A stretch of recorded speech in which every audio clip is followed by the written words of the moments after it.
啊！佢哋喺第一回合分別都以30幾分之差大勝對手晉級。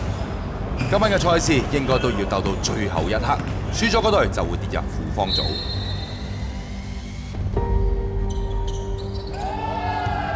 咁除咗一般嘅聯賽之外咧，香港籃球其實仲有好幾個比賽嘅。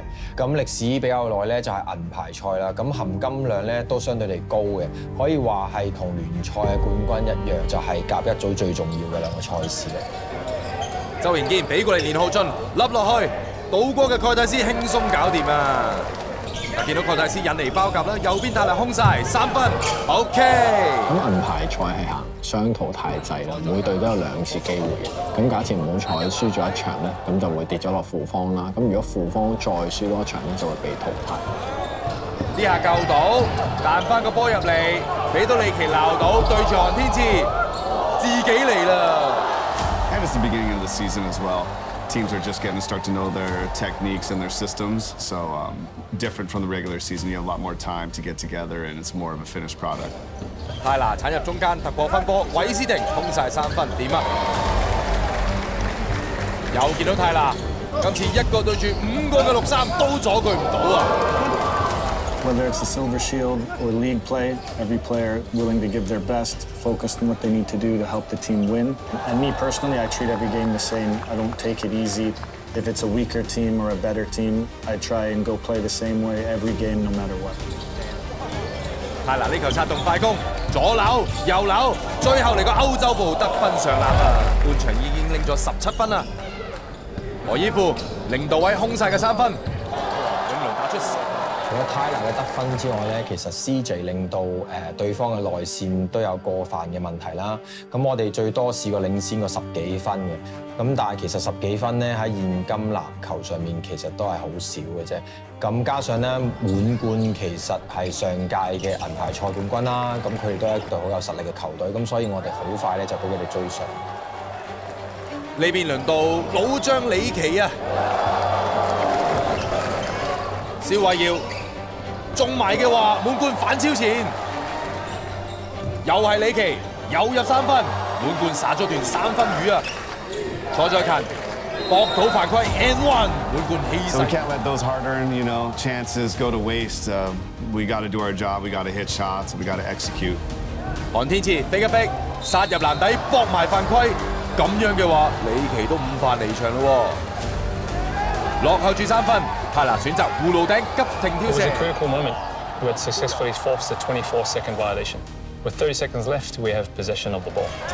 最後一球，波落咗喺泰拿手上，3分嘅起手，好似打手喎，球證嘅冇事。梗係打手啦！呢球波我自己睇到一嘢拍落去，但係球證唔吹，有乜辦法啊？ In that specific moment, in a very important situation, for that to get the wrong call. 漏判都係一個籃球比賽嘅一部分啦，咁我哋都唯有接受啦。人係得3個，咁佢哋靠佢哋嘅電眼去睇啦。希望嚟緊聯賽真係可以能夠有一個回放系統嘅出現啦。最後一球，韓天超嘅起手唔中啊！結果滿貫。We wanted to start off on the right foot. It can be a bit of a downer to lose that first game, especially the way we did. However, when you do get pushed over to the losing bracket, you either rise and push forward and get to the winner's side, or you fold and end up getting kicked out of the tournament.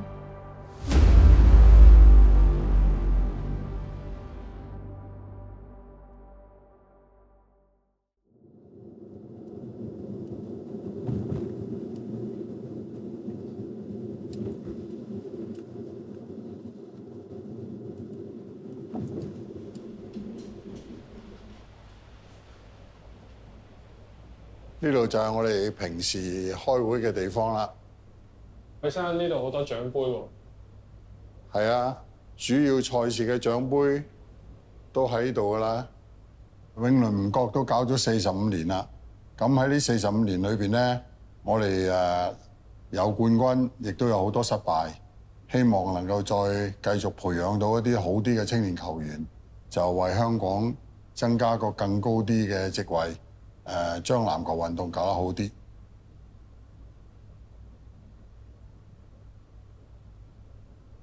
望邊個鏡頭啊？呢邊，許生。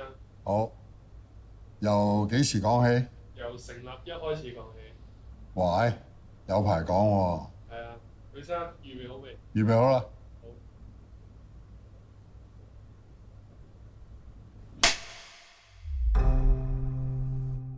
我喺中學時代咧已經係打乙組一隊遠東嘅籃球隊，咁跟住咧就去英國讀書。喺英國讀書咧就有繼續打波嘅。喺75年我贏咗全英學院冠軍。咁我喺英國翻嚟之後咧，就繼續我打籃球嘅時候咧就整傷咗膝頭哥。咁膝頭哥咧嗰陣時咁多年前咧係好難醫好。咁啊，既然間醫唔好啦，要圓我嘅籃球夢咧，咁啊直至到1980年咧。就成立咗永倫籃球隊，就正式嘅乙組比賽啦。一年一度嘅市政局杯青年籃球決賽咧，係安排喺新醫館呢度上演嘅。咁啊，新醫館呢度啊，絕非係輕易可以喺度舉行籃球比賽，除非係決賽，好似呢一場咁樣啦。藍色衫咧就係永倫啦，白色衫咧就係思遠嘅。因為咧決賽周係4隊打單循環，咁兩隊咧一路都未輸過嘅。喺呢一次嘅比賽裏邊咧，市政局杯只係每隊咧有2個嘅甲一組球員參加啫。永倫方面咧2個甲一組球員咧就係陳偉傑同埋劉勇啊，佢2個咧啱啱去完啊漢城參加亞運會嘅。咁而思遠咧就5號嘅吳柱業同埋係13號嘅徐家樂嘅。咁其實咧雙方亦都有其他嘅曾經打過甲一組嘅球員啊，好似黃鵬啊同埋係李井怡啊呢啲咁嘅球員。但劉勇俾到落去呢下好靚，劉勇咧佢係射手嚟嘅，咁呢場波咧係淨係上半場已經係入咗5個3分波啊！思遠睇佢唔定嘅話咧，咁就可能輸波喺佢手度，因為上半場戰情非常之緊湊嘅，雙方係3度打成平手，而思遠咧就係憑住上半場完場前啊，咁先至係領前32-31嘅喎。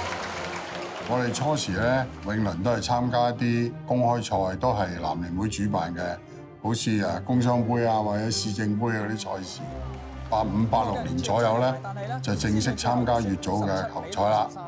參加咗大概2年咧，就升上甲二組。咁喺甲二組咧，93年我哋攞咗聯賽銀牌嘅雙料冠軍，就升上甲一組。咁就從嗰陣時開始咗我哋嘅甲一組嘅生涯啦。90年代嘅籃圈入邊咧，其實已經有外籍球員㗎啦。當年我哋升班上到甲一組之後咧，咁我哋本隊球員咧都唔算太差嘅。咁有一啲前港隊球員喺度啦，咁有張金文啊、鄧小強同埋一啲資深嘅球員啊、謝朗明等等。咁配合埋一啲外籍嘅球員一齊，咁都有啲化學作用。咁所以我哋喺第2年就攞到個聯賽冠軍啦。喺1997年有幸去參加超級工商杯、回歸杯，亦都好幸運地咁我哋攞到個冠軍。籃球總會亦都有好多嘅唔同嘅公開賽，但係有電視直播嘅就唔多咯。咁當年回歸杯就有電視直播啦。97年開始咧，甲一聯賽咧就係得返8支球隊嘅啫，循環制嘅。最高分嗰隊咧就係聯賽冠軍。當時最強嗰隊咧就係威納。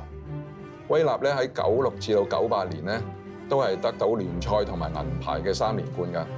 佢哋97年嗰陣時咧，更加代表香港咧就出戰亞洲籃球冠軍聯賽，成為香港歷史性咧唯一一次贏到冠軍嘅。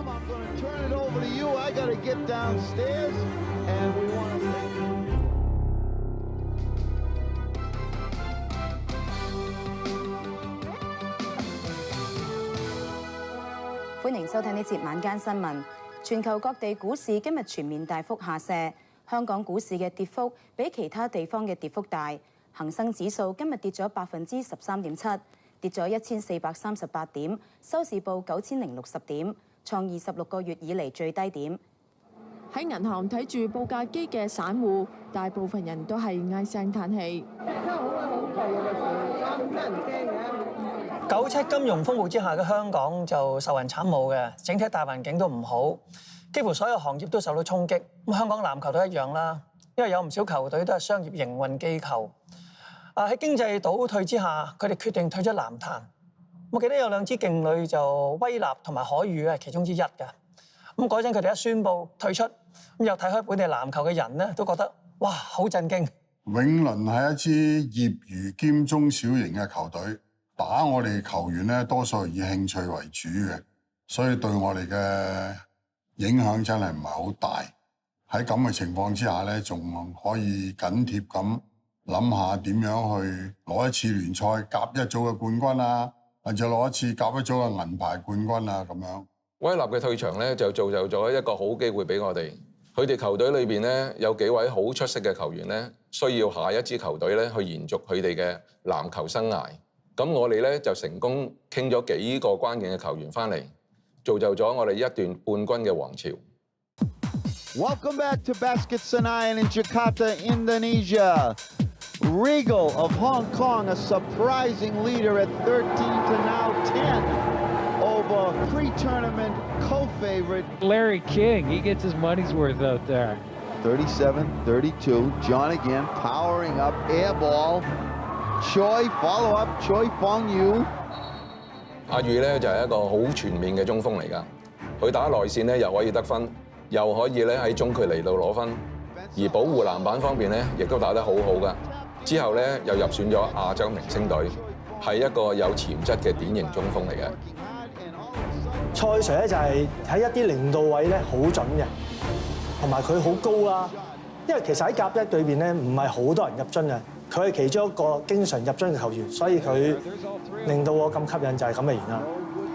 97年嘅時候咧，就有機會咧贏到亞洲冠軍球會杯嘅冠軍，咁啊令到我咧受到台灣嘅球隊達恩府嘅賞識啦，去到當地咧就體驗呢個全職嘅籃球。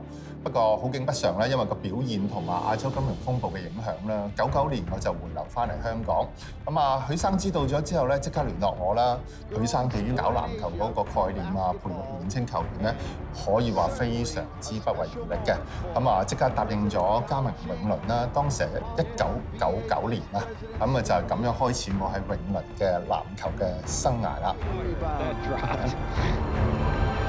Comes Young, oh hesitation, finger roll and one, huge play. 當時咧另一位當打嘅射手咧，翁金華咧亦同年咧就加入咗我哋嘅。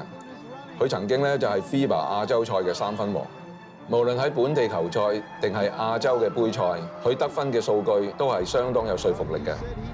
高級咗銀牌籃球決賽，由今屆大熱門黃衫嘅永倫對住黑色衫嘅雲達。擁有3名嘅現役香港隊正選嘅球員嘅永倫啊，曾經喺初賽擊敗過嘅雲達㗎。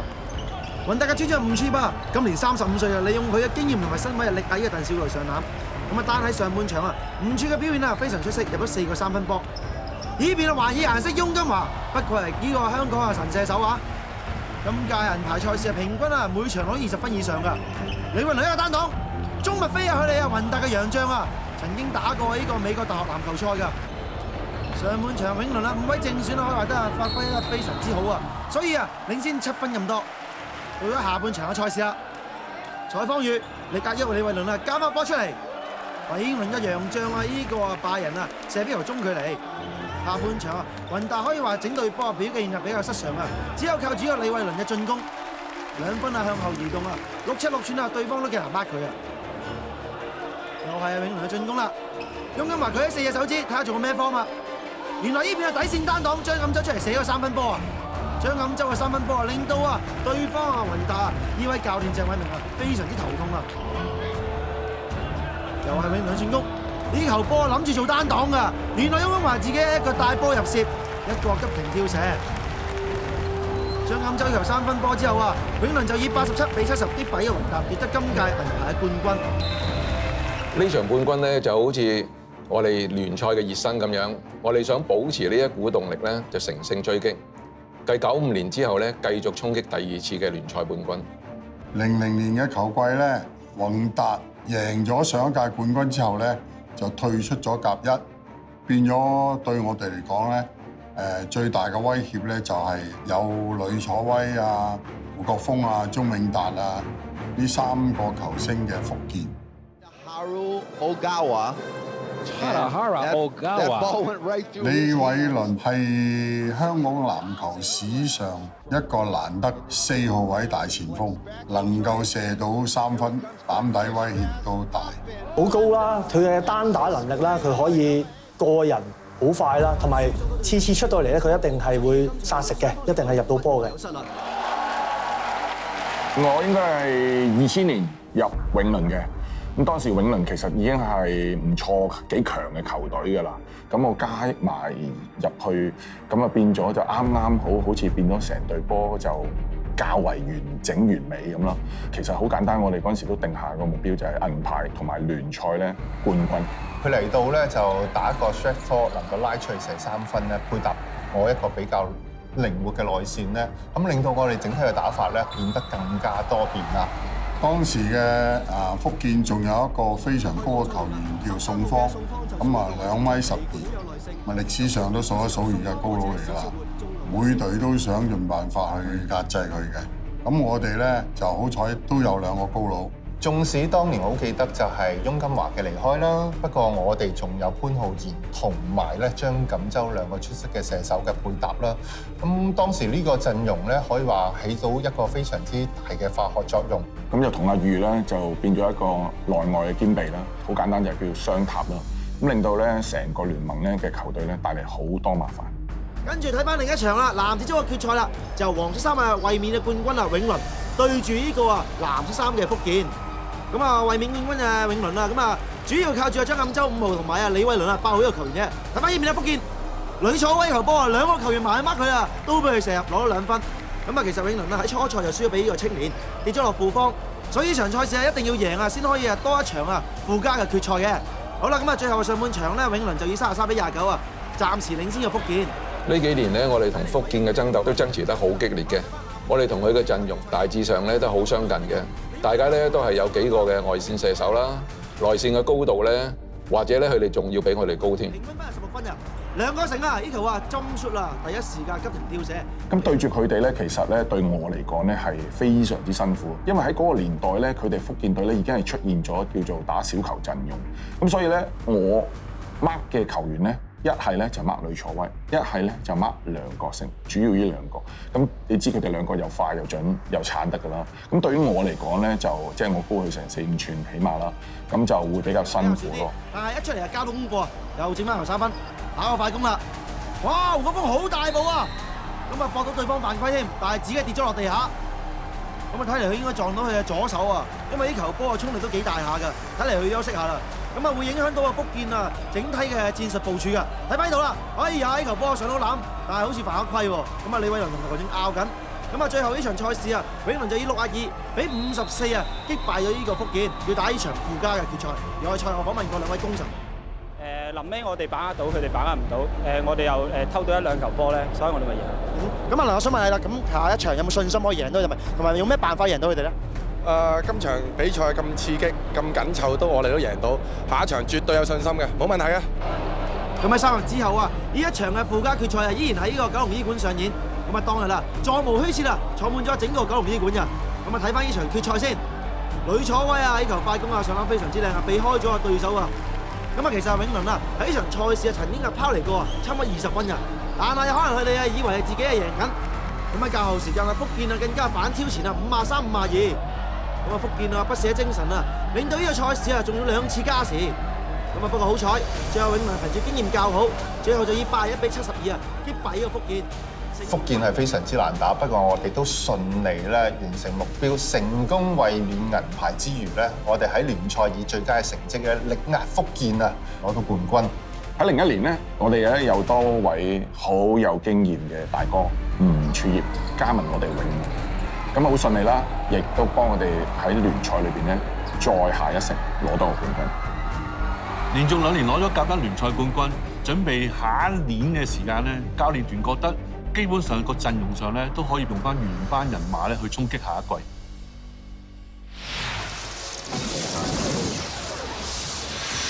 This might look like a typical basketball grandstand filled with a sea of Asian fans, but look closer and you'll see one enthusiast who really stands out from the crowd.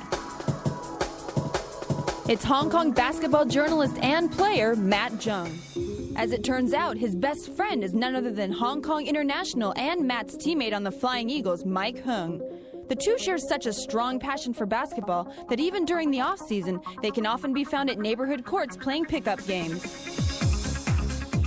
Matt and Mike come from opposite ends of the spectrum, but when they get together on the court, it's like magic in motion. Plays basketball from the heart. Skill-wise, he's with a basketball in his hand. He's one of the better players I've ever played with, and that includes at the NCAA level. I just feel like basketball can be an aesthetic of its own. It's almost an art form. It can be. And It's my way of producing art when I can. I know that's kind of a bold statement, but it's my own art, and I don't do it for anybody else except for myself. So when I was with Fei Ying, we were playing high energy entertainment style basketball just for fun. But at some point in time, you want to challenge yourself and you want to compete for championships. And Fei Ying didn't have the infrastructure or set up for that. That wasn't the main mission necessarily. But for Wenling, we all knew that was the only mission. And I wanted to be part of that. Matthew 係唔係同我哋一般嘅正常嘅華人嘅打法嘅？佢係真係美國式打法。我哋有時3分線啦，但係佢係射4分，即係當然冇4分線啦。佢射4分，甚至乎5分嘅距離。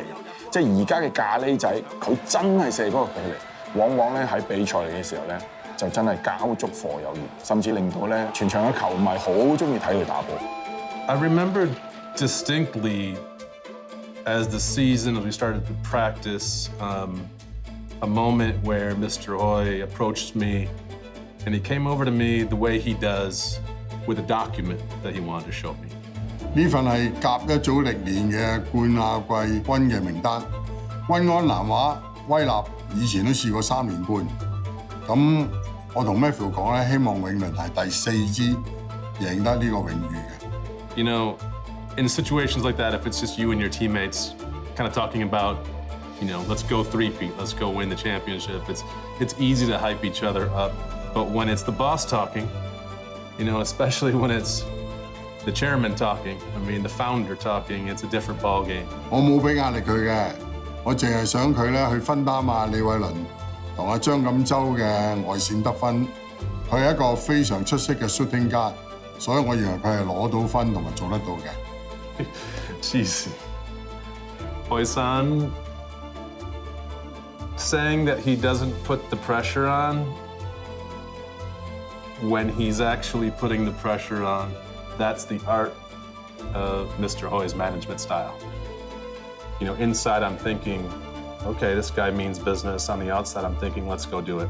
I want to go win a chip with you. I want to win the whole thing because I see how much it means to you, and because of that, it means so much to me. Matthew 嘅加盟啊，令到我哋咧就攻守兼備啊，特別喺個3分線上啊。最後我哋銀牌裏邊大勝對方福建隊32分，攞走呢個冠軍。That's when we really started to believe how dominant of a team we could possibly be. I'm always someone who I want to deliver on my promises. It was sort of a first promise that Mr. Hoy and I had spoken about. It was like, let's win every championship this season, and we wound up doing that. And so it was a magical time. Season, I don't remember if anybody's had an undefeated season in the A-League for a long time, but we did, and I'm proud of that. 2002年，球隊以雙料冠軍、3連冠、全勝嘅紀錄去完成咗當時嘅球季，成為我哋球史上一個好重要嘅一刻。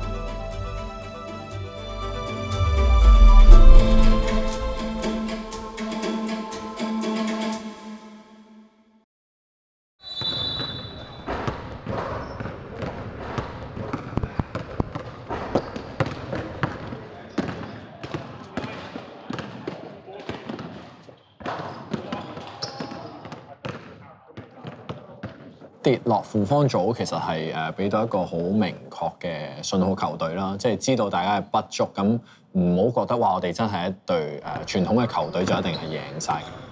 其實唔係一球或者係一個 miss call 係輸場波嘅，係個場嘅裏邊咧都好多嘢發生，可以做好啲。輸咗之後，我哋都會要檢討下，唔係嗰刻係輸咗嘅，其實係有其他嘅防守啊、miss 嘅籃板啊嗰啲咁嘅嘢。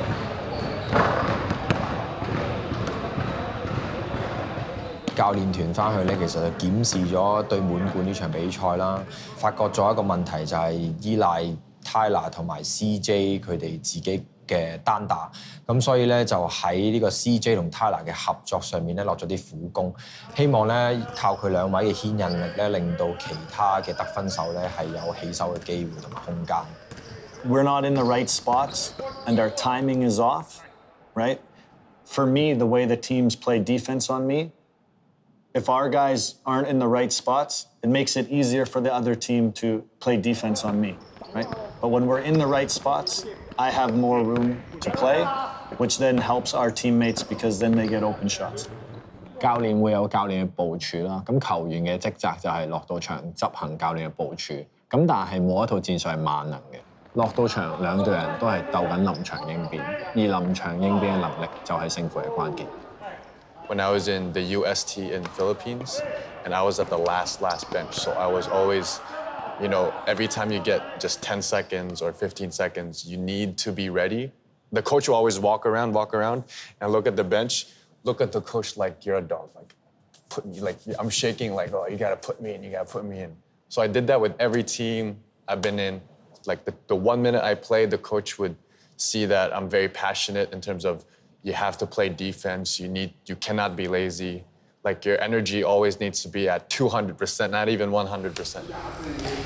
If he doesn't move, pass the ball to Lincoln, he can start again. Anyway, don't need to rush.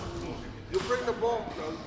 我對籃球嘅熱愛可能超出過好多人，所以我嘅享受咧唔係淨係話攞個杯，我係享受成個過程，參與球隊嘅訓練。釐定我哋比賽嘅戰術、出場嘅人選，我都係好積極參與嘅。所以呢45年咧，除非係有特別嘅事情，如果唔係咧，我訓練嘅出席率咧，我係非常高嘅。比賽嘅缺席率咧係根本上差唔多冇，我都對自己都好滿意。And basketball is just a game of adjustments, so we knew the things we were doing wrong on defense and offense. We just need to come together as a team, fix the mistakes we're doing, and I think we'll be fine throughout the tournament. And we had all the confidence in the world that we could win every game after that loss. 1、2、3，跌！進入負方組嘅4強，遇上漢友，雙方之前已經係對戰過一次。當時永倫係贏100-61。呢一場比賽嚟到第2節中段，永倫已經領先到19分嘅差距。泰拿繼續冇手軟啦，強攻對手，完全冇人阻止到佢，幾多個人包夾都入到籃底得分。泰拿可以提早退下火線，將剩低嘅時間交俾隊友。 The tweaks we made on offense, having great spacing, because when we have good spacing, we are much more efficient on offense. And when we're better on offense, it helps us on defense as well because then we can get back, guard people properly, and set our defense. Then we can become a pretty good team. 永倫全隊打得好順啊，有4人得分上雙，而泰拿以全場最高嘅32分，帶領球隊殺入負方組準決賽。下一關就對康仁福建。上場余理洋受傷患困擾，打得唔係太好，睇下今場表現點啦。 呢球波偷到4打2嘅快攻，泰拿回翻俾佢，空晒嘅余理洋搞掂。進攻時間得翻幾秒啫，余理洋出手啦！睇落今日佢嘅狀態。We came in like full of energy, very excited to finally play together. I'm getting healthy finally, and we were definitely more aggressive. CJ was playing so hard, dunking, rebounding. That's what we needed from him, and we were just working great together. And Tyler was just managing everything at the point guard position, as he usually does, and it was a really satisfying victory. 余理洋殺入禁區 N1， 泰拿、余理洋、蓋蒂斯3巨頭轟入51分。滿貫上場輸俾南華，列入負方組，再次對戰。 Obviously, when we knew it was Tycoon again, we were excited because we wanted to get them back for them beating us in the first game. 機會可以話報仇啦，或者係可以話檢討，希望唔會即係 make the same mistake 啦，就希望可以有啲進步。You know, walking to the court, seeing all the fans during warm-up just gave us a lot of motivation. You know, they're cheering on, they're the most fiery. I already have so much energy. I'm at 200%, and they just made it at 300, 400 every time they yelled. I appreciate them so much.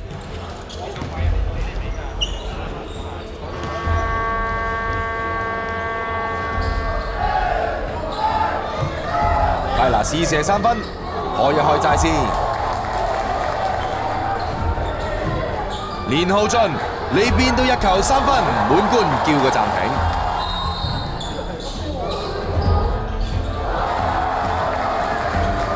余余理揚突破分波，俾到泰拿有啊！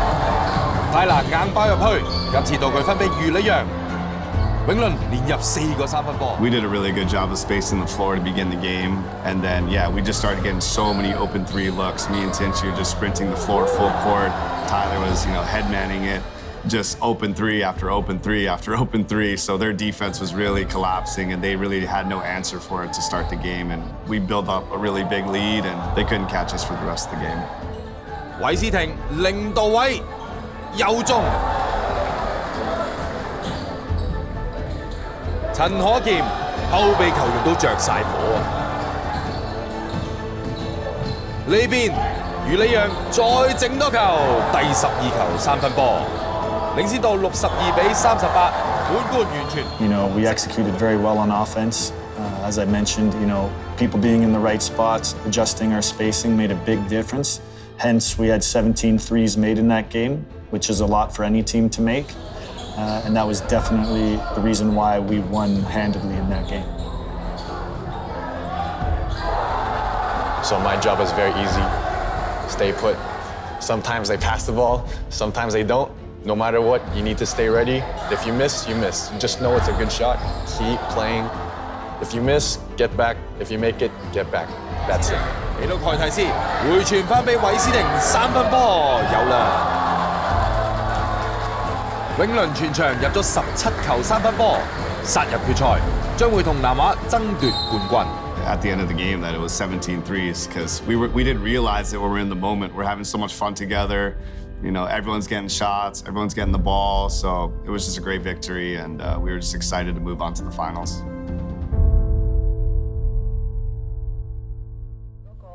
隔離令咧，話明咧就係由2003年3月31號上午6時起生效，至到2003年4月9號下午夜12時為止。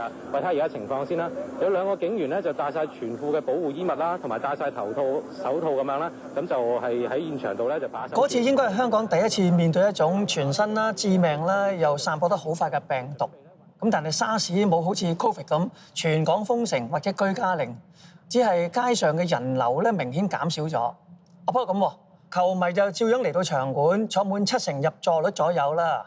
喺啲漂白水嘅氣味底下咧，戴住口罩睇波。咁我諗其中有2個好大原因。第一就係大家都想睇下永倫可唔可以打破歷史紀錄，成為第一隊4連冠。咁第二咧就係嗰年嘅球季有一隊好猛呢個球隊升上甲1。南華1954年咧，即係第一屆香港籃球聯賽嘅時候咧，已經喺度㗎啦。當時頭6屆裏邊咧，有3次佢攞咗冠軍，即係84啦、85同埋86年啦。係一隊好歷史悠久嘅球隊，只不過有一段時間咧，佢哋降咗落甲2組成13年嘅時間。南華再升上甲1組咧，因為主要都係洪友翼先生入主咗南華，我好佩服佢嘅。咁孔咧投放咗好多資源同時間喺南華會呢個球隊上邊。孔咧亦都周圍去招攬一啲非常有質素嘅球員啦。第1年咧，佢就傾咗蔡芳宇過嚟。當年嚟講咧，好多球隊咧，我哋嘅練習咧都要喺唔同嘅康文署嘅場地，好似打遊擊咁樣。而南華會擁有固定嘅場地，同埋能夠有一個固定嘅訓練咧，其實好吸引我哋籃球員嘅。除咗蔡芳宇啦，本身被譽為亞洲籃板王嘅譚偉陽，都由青年過咗南華，加上蕭建明，咁3個高佬形成3柱陣。嗱，好坦白啦，一直以嚟升班上到甲1嘅球隊都係盡力保住自己，唔好包尾降班就算啦。喂，但係南華就唔同喎，佢哋內線固然難打，連外線咧都有楊敏華、石兆基呢隊射手，成隊有競爭力到，直頭可以同永倫、福建2隊冠軍球隊硬撼啊！我哋係3隊球隊裏邊內線最弱嘅一隊，淨係靠李偉倫配搭住經驗比較少嘅任卓文。而佢2位咧都係大前鋒，並非係正中鋒。而福建咧就用翻上屆陣容，由高大嘅宋方帶領住佢哋守住個籃底。結果咧，我哋就輸咗俾南華，5年嚟第一次入唔到決賽㗎。而聯賽2場賽事對南華同埋對福建，我哋都係輸晒㗎。唔單止4連冠失敗，仲係只係得季軍添。We ran into what I would call a gap in terms of finding our identity. We didn't really have one. Hung and I were wild and kind of fast players, and we played with a kind of pace that our teammates didn't really play with at that point. So we were all starting to learn how to play together, and that takes time.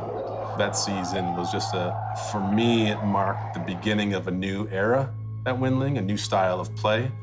But all in all, it was an experiment, and it was something that was going to take us into the future, but it wasn't something that was going to win us a championship that year.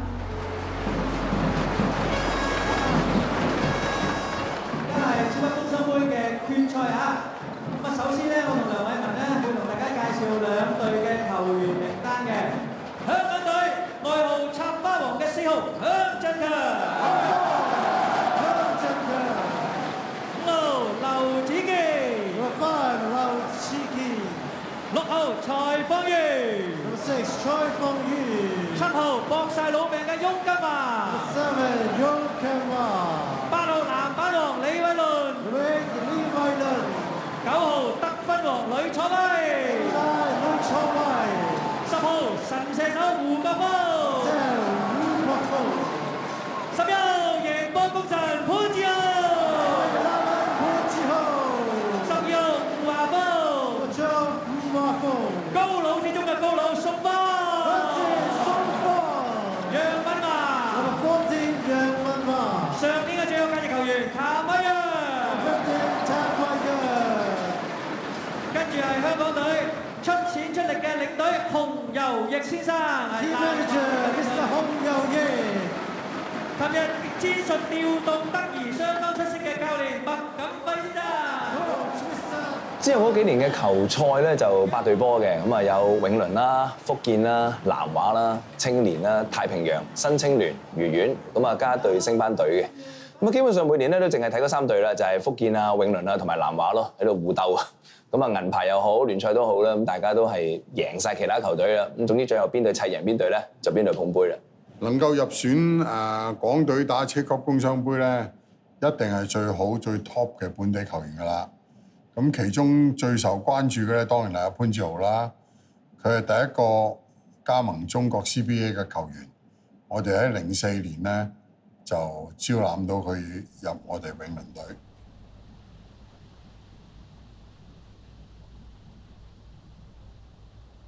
呢個係亞洲冠軍球會杯嘅相嚟嘅，咁當時應該喺吉隆坡，咁係打比賽嘅，咁我哋出去食嘢嘅相咯，係。咁當時我仲未打永倫嘅，咁就有許生就叫咗我啦，同埋叫咗翁金華兩個一齊幫手打嘅。喺未打永倫之前，我哋都有幫手打過永倫嘅比賽，係。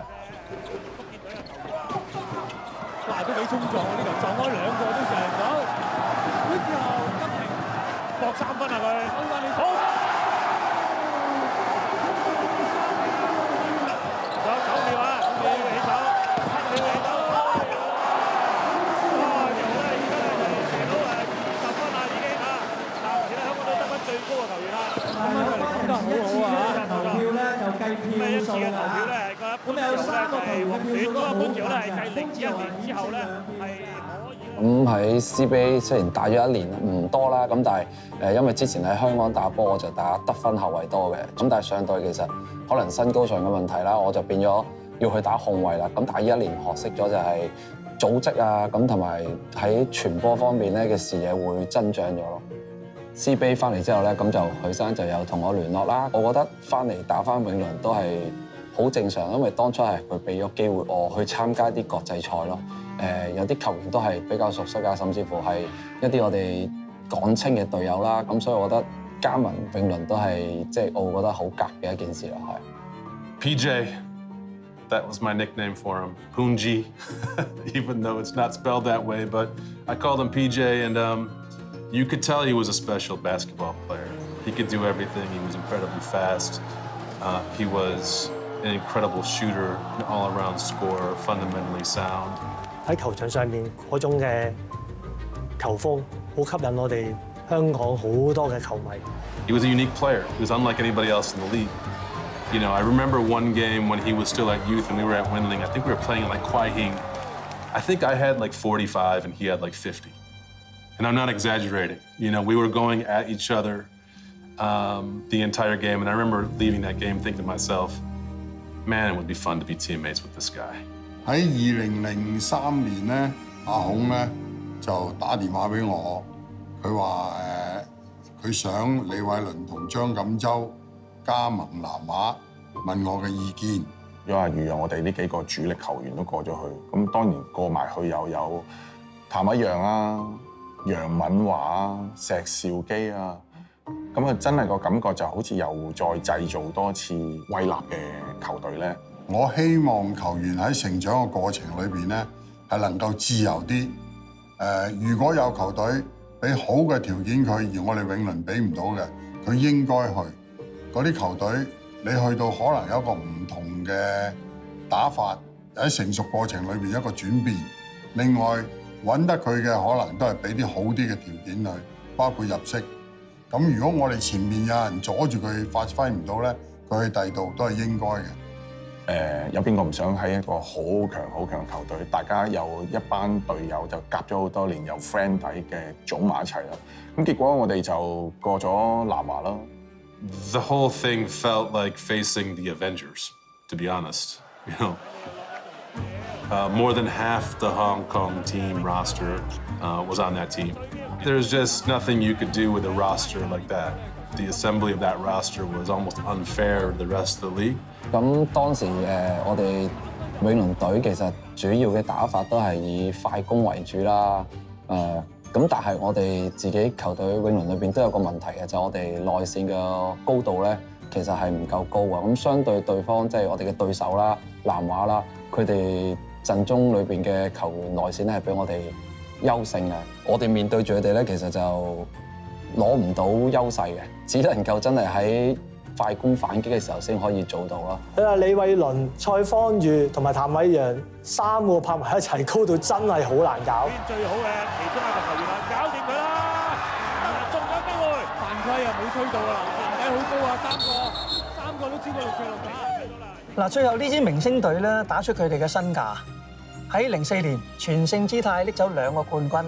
咁隔年呢，用原班人馬喺第一年改賽制。決賽5場3勝嘅情況之下，再下一城。繼威納之後，成為另一隊連續2年得到雙冠軍嘅球隊。自己訓練出嚟嘅球員幫咗其他球隊打敗自己去攞杯，咁一方面有啲失望，一方面又開心。開心佢哋喺第二個地方咧證明咗自己嘅能力。其實我一直都希望多幾支球隊嚟參加甲一組嘅賽事。咁增加整體嘅競爭力。咁南華嘅強勢回歸咧，就係非常有利聯賽嘅發展嘅。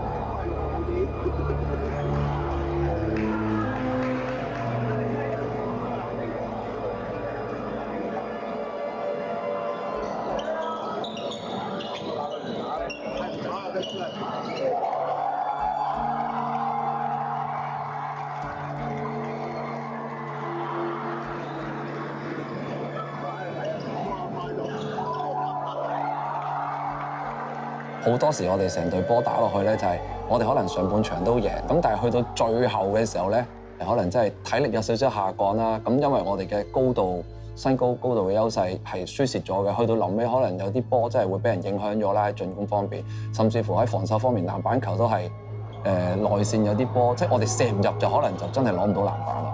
我哋唔係冇高大球員，係爭少，但係爭1寸2寸就爭1寸2寸咁樣咯，係。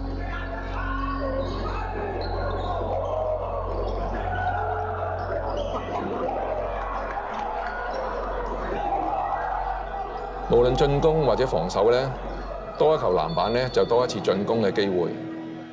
我哋咧一定要揾人填補呢一個漏洞。我好遲先打籃球，我差唔多18歲先開始正式接觸籃球嘅。之後就認識到鄧小巨呢個教練啦。鄧小巨就帶我咗去咗遊協打乙組，咁嘅乙組就贏咗冠軍，就打上甲二啦。咁甲二贏咗冠軍又上去甲一啦。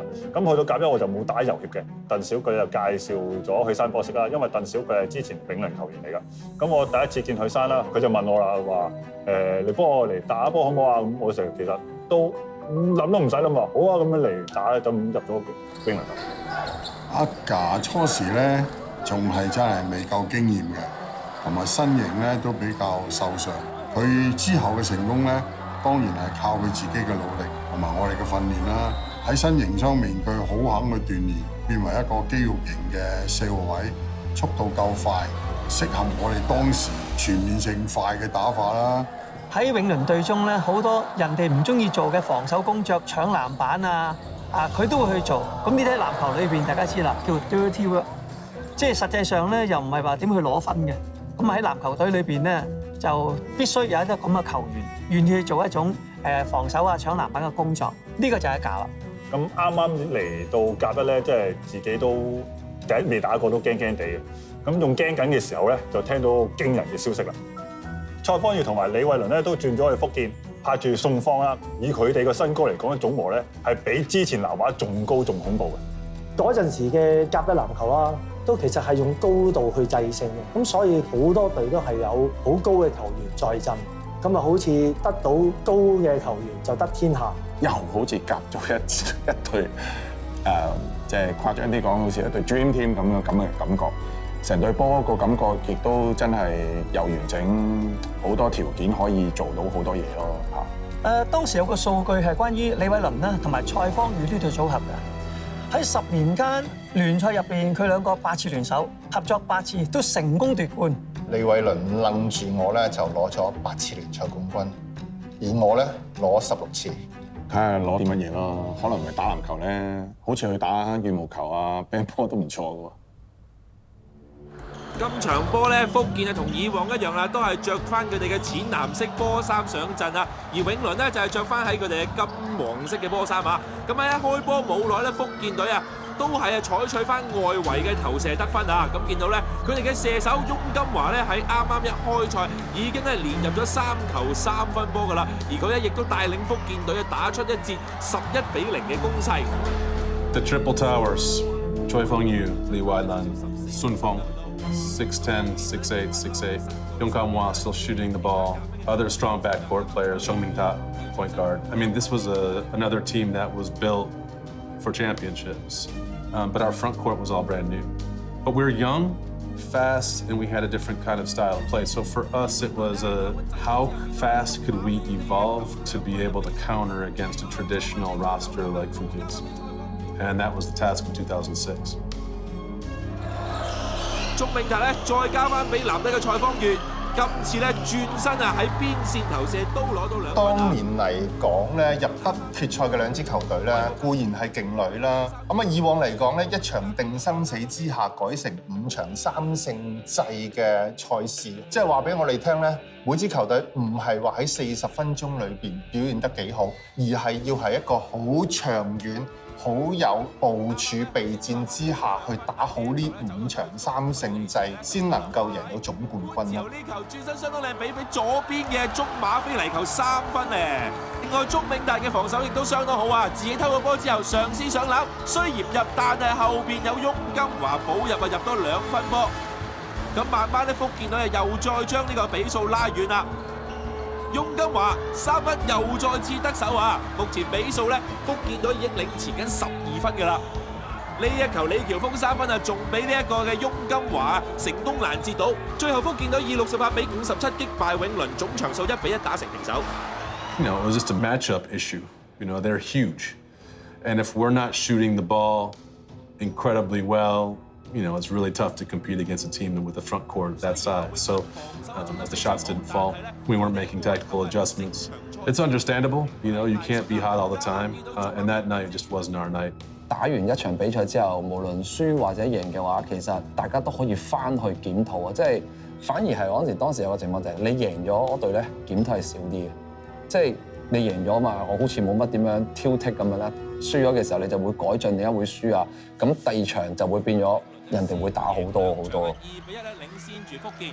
嚟到第4場咧，着住淺藍衫嘅福建一開波咧已經係爭取主動啊！呂楚威啱啱外頭又再得手。咁但係咧，今次永倫咧開始着重翻喺內線嘅攻擊，吳華峰順利咧上籃得咗2分，而潘志豪嘅外線開始順翻手風啦。因為咧上一場咧聽過福建嘅教練講過咧，佢哋咧主要都會將防守擺翻喺潘志豪身上，盡量唔俾潘志豪攞咁多分。不過今次咧永倫開始轉打到攻勢啦，先將個波咧餵咗落去內線嘅吳華峰，跟住先傳翻出去，潘志豪咧又空晒啊！就算咧俾福建嘅守將 mark 住咧都冇問題，又入咗球3分波。喺內線方面咧，宋方咧終於見到翻有啲入波啦。其實宋方咧喺進攻方面啊，近呢幾場都唔係太見樹啊。相反喺永倫方面，潘志豪仍然冇留手啊，依然成功切入攞到2分。但係講到內線嘅話，最拿手當然係福建嘅蔡方宇啦。佢轉身投射啊，根本就高過晒啊永倫所有嘅守將，根本係好難守到噶。而福建亦都成功打出咗一段啊11-0嘅攻勢。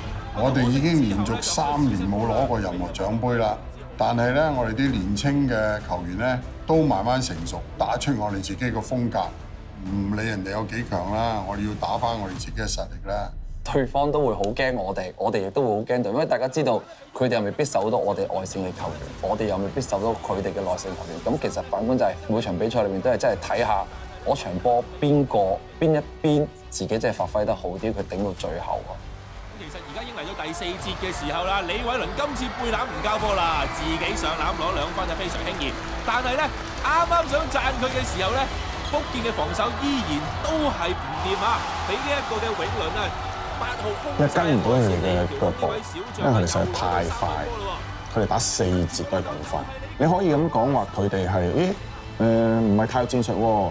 佢哋個戰術就係同你鬥快、鬥衝。鬥搶勤力。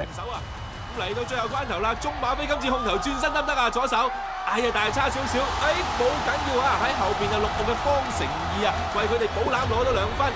嚟到最後10秒啦，福建落後緊74-76，仲差2分啊！冇緊要啊！佢哋嘅老將翁金華空晒俾到中間射到一球2分，76-76，結果兩隊要進入加時階段啦。嚟到加時嘅時候咧，終於見到福建嘅主將李偉倫開始打翻啲生氣啦。入咗球3分之餘，自己又再背籃，交唔交先？睇定咗，見到鐘馬飛根本唔夠佢高，嚟一下轉身近後射波啊！入多2分啊！李偉倫已經連攞咗5分啦。永倫啊，真係要諗下辦法。呢一下咧，香振強交得好靚啊，但係方成義籃底唔入，第2球都唔入，冇籃得唔得啊？喺臨完場前雖然入到呢1分，但係都唔夠力啊。結果咧，福建啊喺第4場85-83。It was an incredibly physical game 4, but ultimately you got to make the big plays when it counts. And we went to overtime, and they wound up winning that game, so we're going to game 5. Didn't want to give them that oxygen, but we did. And it set the stage for a pretty dramatic final. 咁喺呢一下咧，永倫嘅鐘馬飛攞到波，即刻快攻啊，交俾外線嘅潘志豪3分啊，好有信心啊！咁啊，福建嘅鐘銘大咧就諗住放棄外頭啊，改行鏟籃都係唔掂啊，反而係俾永倫有機可乘啊，翁曼特嚟個快攻添，哇，空晒啊！福建趕唔切回防，又失2分。咁永倫咧以一段8-0嘅攻勢完結咗第1節啊，領先呢個福建10分㗎。咁嚟到第2節啦，福建打快翻少少啊！黃振偉 high low 咧妙傳俾籃底嘅蔡方宇得分，嗰度睇到咧永倫嘅 double team 咧都防守得好快啊！華仔咧截到呢個潘志豪嘅傳波，跟住交翻俾後上嘅呂楚威啊！嗱臨嚟個快攻攞多2分添。咁永倫見勢色不對咧，咁佢哋主力之一嘅鐘馬飛立即拖慢翻節奏啊，自己上籃啊，右手第2時間。不過其實咧喺內線方面咧，福建都有一定嘅攻勢㗎。咁蔡邦遠呢一下背籃睇準咗黃振偉切入啊，先至交波好靚啊，攞多2分。不過呢一下咧，永倫嘅吳華峰就慢啦。咁好彩之後啊，即刻咧做翻一下靚嘅防守，鐘馬飛啊交俾右邊嘅翁曼特差啲甩咗㗎啦。但係翁曼特控穩咗先，自己想唔想？唔想喎。借住呢個吳華峰嘅單擋。Yung Manta was the savior for us, if I'm super honest. Like, he made a couple of shots down the stretch the fourth quarter, one from the top of the key and a 3-pointer from the left wing. I remember it like it was yesterday. 咁啊睇翻賽方越內線唔得，終於交翻俾呢個前香港射手翁金華，成場都唔係太起眼，到第3戰咧先至入翻球3分波啊，攞到自己頭3分啊！但係咧，福建隊嘅進攻依然都唔係咁奏效，俾鍾馬飛攞到籃板之後，自己啊製造埋一下快攻。咁啱啱先至讚完啦，永倫咧今場表現最出色嘅呢一位控球後衞翁萬特控定咗，跟住睇準空位先至起手啊，全場咧就射入咗20分。咁嚟到最後嘅關頭啦，福建隊咧雖然係盡量希望從外線咧可以得到更加多嘅分數，但係咧始終都攻唔破永倫嘅防守。結果去到最後關頭咧，永倫就控定個波等完場啦。睇準個鐘，夠鐘啦！結果咧，永倫啊以74比68喺生死之戰嘅第5回合擊敗咗福建隊啊！經過咗3年嘅沉寂之後咧，永倫隊終於再一次取得咗甲1聯賽季後賽嘅冠軍。These were moments where Fukin was coming back. You never know. You can't count out a Yongkamwa team. But our young guys came to play and, made us all super proud. We won a championship with a new style of play and a super young roster, many of whom were playing in their first championship against probably one of the most experienced and seasoned rosters that we'd ever seen. I think we ran them down. I think we had more energy. I think we had more youth, and it became the start of a new era for Winling. 好激動啊，同埋好激動，同埋喊晒嘅，因為我嗰陣時唔係話打得好多，同埋始終第一次啦，落到場好多嘢都唔識去，仲係摸索當中。咁但係贏咗嗰個感覺係好開心。Running 經嘅戰術梗係快啦，即係呢頭個波喺呢邊，哇！佢下邊已經叭一聲去咗另一邊啊，即係好犀利。嗰陣時有一啲行家話：喂，我啲相機都冇咁勁啊，咁點追咧？係咪？即係有陣時真係快到係 focus 唔到。06年重拾冠軍之後啦，我哋再次同 Adidas 合作，我哋嘅球衣咧都會喺 Adidas 嘅門市度有得賣啦。咁我哋得到全球前列嘅國際體育品牌嘅支持咧，對香港嘅籃球啊〜香港嘅籃球文化一個好大嘅影響，我覺得係一個肯定嚟嘅，咁亦都係即係一個推動力咯，會更加想打好啲，即係好似覺得原來真係會有人留意我哋本地籃球甲1嘅賽事咁樣。We always approached it with the mindset of we need to win the championship. That's the expectation of our owner. And so, we're gearing up for a repeat. In the off season, we're gearing up to try to do this same thing again. 1 year older, 1 year wiser, but still with a nice young team. It felt like we were going to be unbeatable that year too, just because of the talent and the chemistry that we all had together at that point. So, I felt at that point never more at home with the team as I was getting older. And it made up for a special year. 65比51擊敗咗南華隊。永倫亦都順利喺第4回合以總場數3比1成功衛冕咗呢個冠軍，亦都贏得咗香港籃總首度頒發嘅冠軍指環。今場射入最高20分嘅香振強亦都係贏波嘅功臣。It was an honor to be a Hong Kong basketball athlete. It was such an honor to have so many people rooting for you and supporting you. And for me, it wasn't a sense of goodbye. It was just I had to move on to the next chapter. We had high hopes for the season. It wasn't over, but we ended up losing, in the Silver Shield. We couldn't keep the three-peat dream alive. Fukin and SCAA were back at it to fight for the finals. And my last game in Hong Kong as a player was the third place match, of the 2008 season. And what a pity. 永倫嘅射手鍾馬飛啦，上個星期正式告別籃球壇。告別儀式啦，唔算係好鋪張㗎，不過場面咧簡單得嚟咧，都幾令人感動㗎。由海羽、宏達、飛鷹再到永倫，由當年外援做主導，到近年禁止起用外援，鍾馬飛見證咗本地籃球壇近10年嘅光景，終於選擇喺永倫引退啦。呢位3分射手最希望喺球迷心目中留低個咩印象呢？ If you ask me how I want to be remembered as a basketball player for the people in Hong Kong, I want them to remember me as someone who always surprised them. I might do something in the game that was completely surprising, maybe creative, maybe I shot from too far away, maybe I surprised you. 鍾馬飛嘅離開咧，係標誌住永倫呢隊波嘅一個時代嘅完結。佢有非常好嘅脾氣，亦都能夠帶領到我哋嘅年輕嘅球員繼續往前去進步。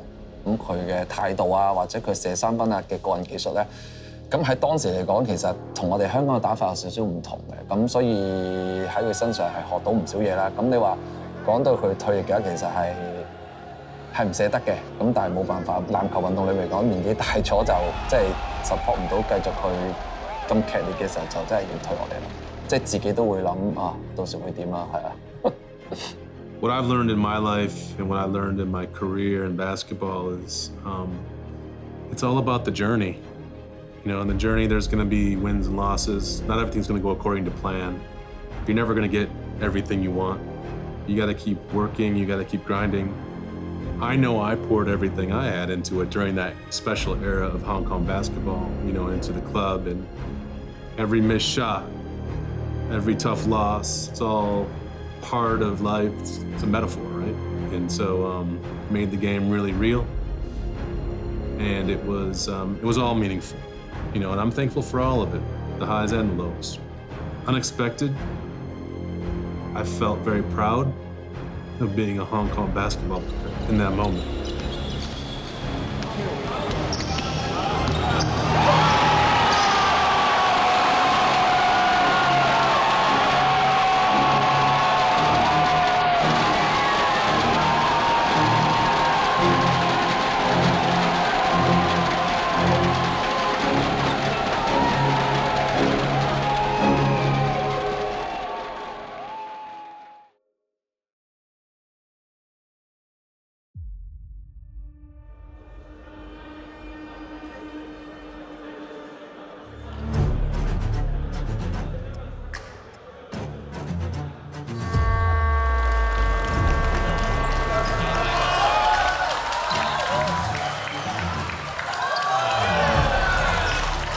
Being in the loser's bracket, it's the double elimination format. It's a very, very brutal, long redemption trip back to the top.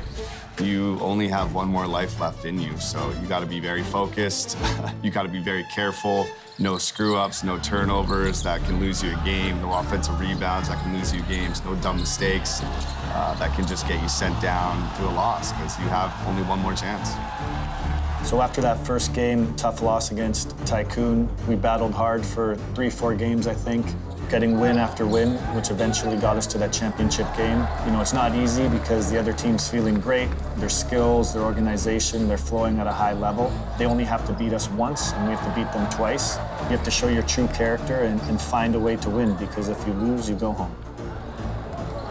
係啦，傳到俾空晒零度位嘅余理揚。韋斯廷俾到蓋蒂斯，佢都入3分啊！係啦，硬闖埋去，唔入，蓋蒂斯籃底保中兼加分，傳到過嚟，余理揚爭啲甩㗎啦，蓋蒂斯今次硬爆埋去。咁去到第2節咧，其實我哋有幾球miss shot 啦，咁南華就把握到呢個機會咧，打幾球快攻。咁當個節奏推快嘅時候咧，其實我哋內線啦 CJ 咧嘅體力咧就都消耗得比較快。咁其實對於我哋嚟講，呢一個係一個危機嚟，因為其實我哋內線嘅深度咧係比較薄弱嘅。呢球爭執完入埋，南華打出14-0攻勢。好靚嘅胯下傳球啊，拉開到16分嘅差距。They were doing a good job loading up, and we didn't react well, so we're really trying to figure it out as we go in the moment, how we can adjust and how we can attack them. But obviously, they got the best of us during that period and when they went on a 14-0 run. CJ is a beast on the boards, grabbing rebounds left and right, giving us a lot of second opportunity chances for shots. That's him busting his ass out there, his butt. He's doing a really good job. 嗰時我哋節奏亂咗，射又射唔入。但係作為射手，我又好，Nathan又好，我哋嘅任務就係必須要繼續起手。就算手感唔好，你都要相信下一球係會射得入。呢邊余理揚係咁指住天賜，傳到俾佢，永倫越追越 When we came back, we decided to simplify, space the floor as much as we could, Then things started to come to fruition, started getting the momentum, and we started coming back into the game. 韋斯廷偷偷地跑到 corner， 冇人 mark 起手啦。南馬不斷 keep 住6至8分嘅距離，但永倫真係咬住唔放。余理揚第3節開始挺身而出。呢度想話爆入去籃底，最後分出去陳爾夫，又係8分距離。泰拿一貫打法殺入去，泰拿而家先拎第4分咋，比較少見啊！主亮接應，起手3分。余理揚自己殺入去，個波彈咗2下，有啊！落後2分，泰拿似係又殺入去喎，逼一逼，再走前上籃入啊！永倫追平67-67。永倫同南華嘅大戰咧，我諗要追溯到係2009年嘅時候。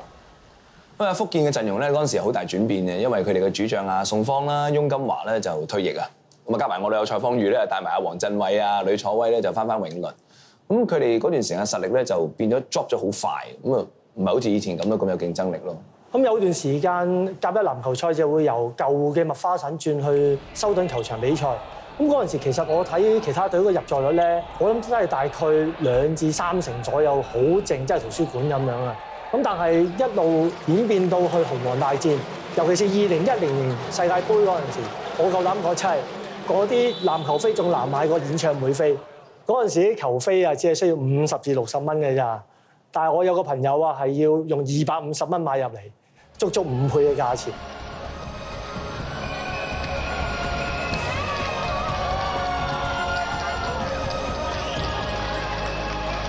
喺呢段新舊交接嘅時期，潘志豪除咗係永倫嘅領軍人物之外，嗱佢以全面嘅技術同埋德國嘅獎項，奠定咗佢喺香港籃壇嘅地位。咁但係其實另一邊廂，南華一個球員，佢嘅實力可以話係追趕緊潘志豪。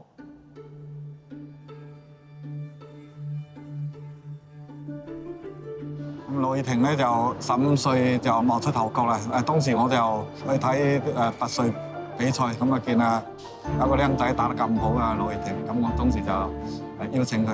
羅爾廷咧就17歲開始加入南華，咁一路打嚟都係相當之出色嘅。咁亦都佢都係喺 CBA 打咗5年啦，可以暫時嚟講應該香港喺 CBA 打得最長久。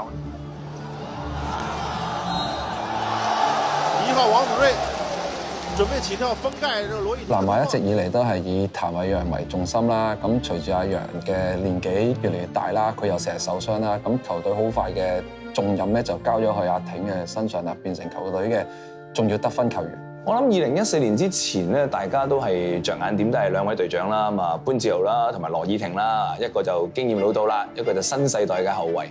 咁嗰段時間嘅全盛時期咧，個感覺就好似 Iverson 鬥緊 Kobe 咁咯，即係你一場我一場，大家輪流開火咁啊，帶領球隊贏波。新青年咧栽培咗2位非常出色嘅香港可以講係影響一代人嘅籃球員咧，就係潘志豪加羅爾廷。羅爾廷咧就好靈活嘅，相當靈活啊，咁亦都有嗰個爆炸力嘅。領導才好高，即係表演欲又好強，咁係一個好個人嘅球員。場上好受人注目嘅個 spotlight 佢好多都係喺佢度。羅爾廷喺球場當然係比較惹火啦，咁啊亦都係表現都係好爆炸性啦，同佢性格都係好相類似咯。佢出到好快啦，體力啊、彈跳力啊，所有都好啦。佢嘅得分能力，我覺得係幾強嘅，同埋佢突破能力。我係欣賞佢喺球場上面打波嘅態度嘅，即係佢個真性心係好強嘅。好多年輕球員都應該要或者學習啊，或者應該要咁樣咯，即係落到場，其實你要做嘅嘢就係要贏波，要有個決心喺度。潘志豪咧就真係一個有天分，佢會盡量去發揮到佢對成隊球隊嘅影響。當然一個好好嘅球員啦，佢嘅 leadership 又好強啦，咁佢又唔係話好講嘢，佢 lead by example 嗰啲咁嘅人。或者佢冇羅爾廷咁插花得咁多啊，冇表演咁多啊，即係你見佢打波啊各樣啊都好穩定啊，好沉實嘅外投啦、控球能力啦，甚至乎佢嘅身形可以應付到小前鋒呢個位置。咁當代嘅潘志豪肯定係首屈一指獨當一面嘅球員嚟啦。咁你問我佢就係籃壇一個不可多得嘅天才球員咯。咁嗰陣時，我哋紅黃嘅球迷就好似波士頓同湖人嘅球迷咁啊，即係兩隊都係各捧自己隊波對立嘅。咁嗰陣時，南華嘅 icon 就係羅爾廷，咁自然我哋嘅球迷對住佢追擊㗎啦。咁啊，羅爾廷咧場裏邊繼續作賽啊！哇，一大波咧，全場觀眾咧一大嘅噓聲俾佢。咁啊，相反咧，見到香振強一出場咧，全場咧拍爛手掌啊！繼續。佢哋兩隊鬥爭咧，都個火藥味都好濃厚嘅，因為即係當時大家個防守都好緊迫啊，即係個衝撞性好大嘅，所以差唔多你見到場咧，好多人都午飯離場啦。咁間唔時亦都會可能兩邊突然間有啲口角啊，有啲爭執啊咁樣，我都幾好睇嘅，火爆啲啊嘛。就唔會放棄啦！今場攞分最高嘅成21分嘅阿 Jo 啊，呢一球諗住爆內線，結果轉身就好似批到譚偉陽喎。唉，雙方球員你指下我，我指下你，火藥味直線上升啊！咁啊，現場呢一度啊，雙方球員呢有一陣子嘅混亂啊。咁啊，其實咧喺上場咧亦都有同一樣嘅小插曲啊，咁亦都係兩位球員咧有少少爭拗。喺另一邊廂咧，香振強咧就踢爛咗教練張鄧薛憤啊。咁啊，教練咧即時作出一個調動啊，收埋咧香振強先啊。咧遇到蔡方宇一個強行攔截啦，接住落嚟咧，成班球員攆埋一堆咧，好似咧想打交咁樣。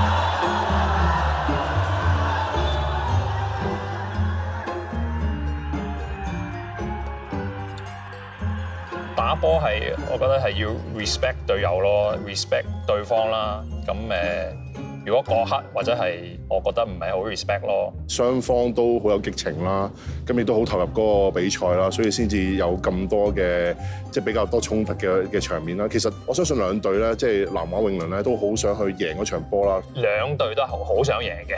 咁如果你咁樣打法嘅，on the court 冇問題嘅，你打完之後握下手。我哋自己又冇乜嘢嘅球員間，但係可能其他球迷啊，或者係外邊嘅人睇到我哋好似打交咁樣啊咁樣，但係其實我哋私底下都係即係好老友啦咁樣啦。呢啲我覺得對籃球冇話唔好嘅，都好嘅，佢有個對抗性，絕對係體現到籃球圈嘅爭勝心態咯。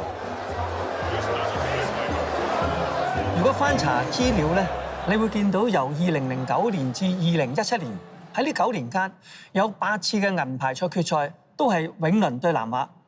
咁而季後賽決賽咧係有7次。咁兩支球隊完全係壟斷咗甲一球壇。其他對手大家都係個實力係會有啲距離嘅。咁啊，所以球迷年年咧就咁，當我哋要打 final 嗰陣時咧，撲晒去買飛㗎啦。由呢個修頓個門口排隊係可以排到去軒尼詩道出邊巴士路嗰邊嘅，企滿晒人，所以其實嗰幾年真係好誇張，非常之誇張。Putting aside the competitive drive that every player should have, whenever you step onto the court, you see 2,000 fans, half in red, half in yellow, screaming their hearts out to cheer us on. You naturally want to give your 110% effort to repay them. We've definitely played many of these thrilling games. 咁09-10年啦，我哋就請咗新東燦教練嚟教我哋啦。咁嗰年其實都好辛苦嘅，因為始終係第一個喺韓國嘅教練嚟香港，新鮮感好大㗎，更加集中啦去做訓練咯。佢有一個訓練嘅方法就係要我哋好快去推上場。咁其實可能做個體能咧，就係要你4秒之內要跑完由底線跑去底線，去4秒之內跑完啦。咁但係唔係跑一次啦，要跑幾次。咁其實我好記得佢係跑咗幾次之後咧，係會捉一個球員出嚟再跑㗎。咁如果個球員跑唔到咧，就全部再跑過啦。所以我哋嗰年咧係操得好辛苦，就好逼，就係個個都係為咗一定要跑到為止，唔好累睡覺咯。都戥佢哋咧好高興㗎。同埋永倫一班球員咧，仲拋起教練啊新東燦啊，非常之開心啊！見到2011年應該係紅黃大戰裏邊鬥得最激烈嘅一年啦，因為我哋喺3月嘅時候咧，由富方嗰度打返入決賽對住南華，咁我哋連贏咗2場，咁就攞咗呢個銀牌賽嘅冠軍。咁呢個冠軍係我加入永倫8年以嚟係第一次攞到嘅銀牌冠軍。Our next goal was very clear. Of course, to win the playoffs, but also to become the first team to achieve a 3-peat. 兩隊波互相之間咧，互相都非常熟路㗎啦。永倫今場啊，用咗33號嘅程建文咧，就打正選嘅中鋒，佢近期喺香港隊嘅表現啊係越嚟越好。而南華嗰邊啦，本來就先將羅以婷收起嘅，但係結果一陣之後咧，就發覺唔多對路啦，都要換佢入嚟。佢又真係做到嘢喎，交出咗4個嘅助攻。永倫7號嘅香振強啊，分個波俾潘志豪射入咗呢一球，永倫領先17-15完第一節。去到第二節嘅賽事啊，永倫換入咗幾個嘅後備球員俾啲主力唞唞啦。1號嘅翁曼第一個嘅 turnover 啊，就俾阿鼎偷到個波，佢連取啊單人快攻上籃搞掂。到翻南華啦，中距離唔入，阿牙搶到籃板，交俾阿香，再交俾潘志豪啊。佢見到南華啲人未翻晒去，即刻把握機會鏟埋去，不過唔入，好在程建文幫佢補籃成功啦。當年我好開心見到嘅咧，就係阿香、阿堅同阿豪呢3個後衞咧，真係每次落場你都唔使特別去話俾佢聽要做乜嘢，佢哋嘅分工同埋佢哋嘅默契係好強嘅。阿香當時就我諗起控球後衞嚟講都係首屈一指㗎啦，即係佢花巧得嚟咧，但係佢俾啲波啊好精準啊，射3分又好果斷，咁啊係好好睇嘅，即係睇佢當時策動個快攻或者即係做一啲陣地嘅時候。香振強啊，有一次嘅 good pass 啊，俾到伏兵城下，今場表現令人驚喜嘅程建文射入咗。結果永倫63-58喺甲一季後賽嘅總決賽啊，先贏第一仗。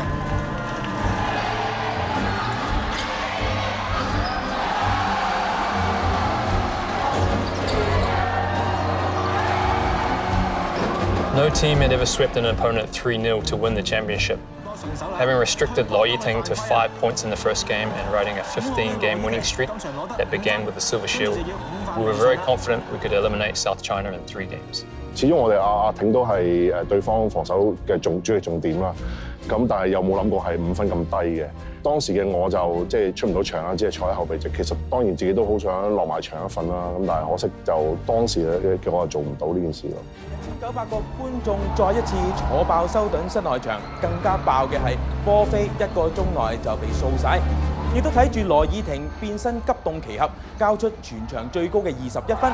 永倫打唔出頭2回合嘅水準，由銀牌開鑼開始數，永倫已經取得15連勝，總決賽頭2回合都贏波嘅黃金戰士，想創建無敵神話，嚟到呢晚 Game 3勝利方程式就俾南華 freeze 咗。 話就話永倫頭2節領先38-37，但係一個第3節就輸個突。南華最終就贏88-65，5場3勝制嘅系列賽，追成場數落後1-2。阿豪絕對係永倫嘅其次啦，咁但係喺佢後邊咧，其實都仲有好多好嘅球員啦。我哋雙方對陣咧，其實我哋個好多時嘅策略都係想點樣守好潘志豪啦。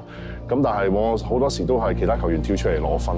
咁啊，其實個情況都好類似我哋南華嘅。我哋南華其實都唔會着重1、2個得分，都係比較平均啦。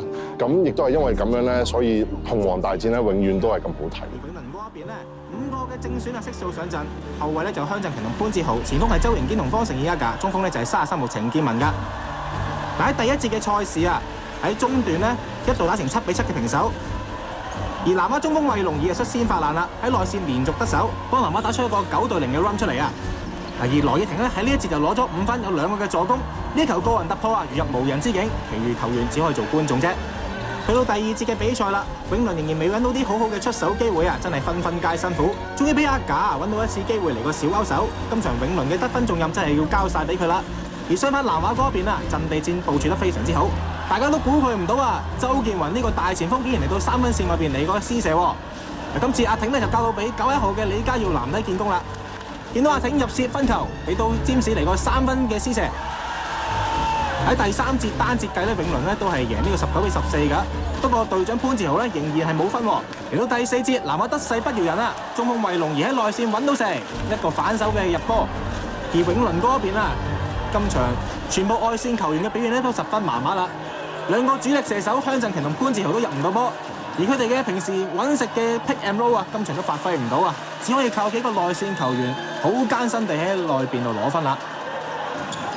相反，南華嘅外圍咧就非常之勁啊，今場一共入咗9球嘅3分波，其中羅以婷啊就個人入咗3球，周建文同埋詹士陳日倫呢亦都各入咗2球嘅。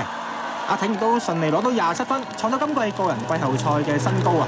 南華將場數追成2-2平手，全隊士氣高昂啊！我哋落後2-0嘅呢劣勢之下追翻上，我覺得我哋氣勢可以用勢如破竹啦，希望可以贏埋第5場。聯賽第4場嘅時候啦，咁我場波嘅得分咧係0分啦，咁當時都即係一定會唔開心啦，同埋都幾大壓力嘅，咁亦都聽到好多唔同嘅説話啦，啲人可能覺得話你打得差，又或者可能話你打假波都有㗎，係啊。咁其實嗰陣時佢係隻腳有啲受傷啦，咁所以可能落到場啊，可能力不從心啊，或者可能真係又加上對手嘅重點嘅防守啦，令到佢攞唔到分咯。咁其實我覺得唔係藉口嚟嘅呢啲，因為大家都知嘅，佢自己都知道。我自己覺得唔可以俾自己成日諗住呢樣嘢，因為越諗得多，可能你會更加影響咗自己添。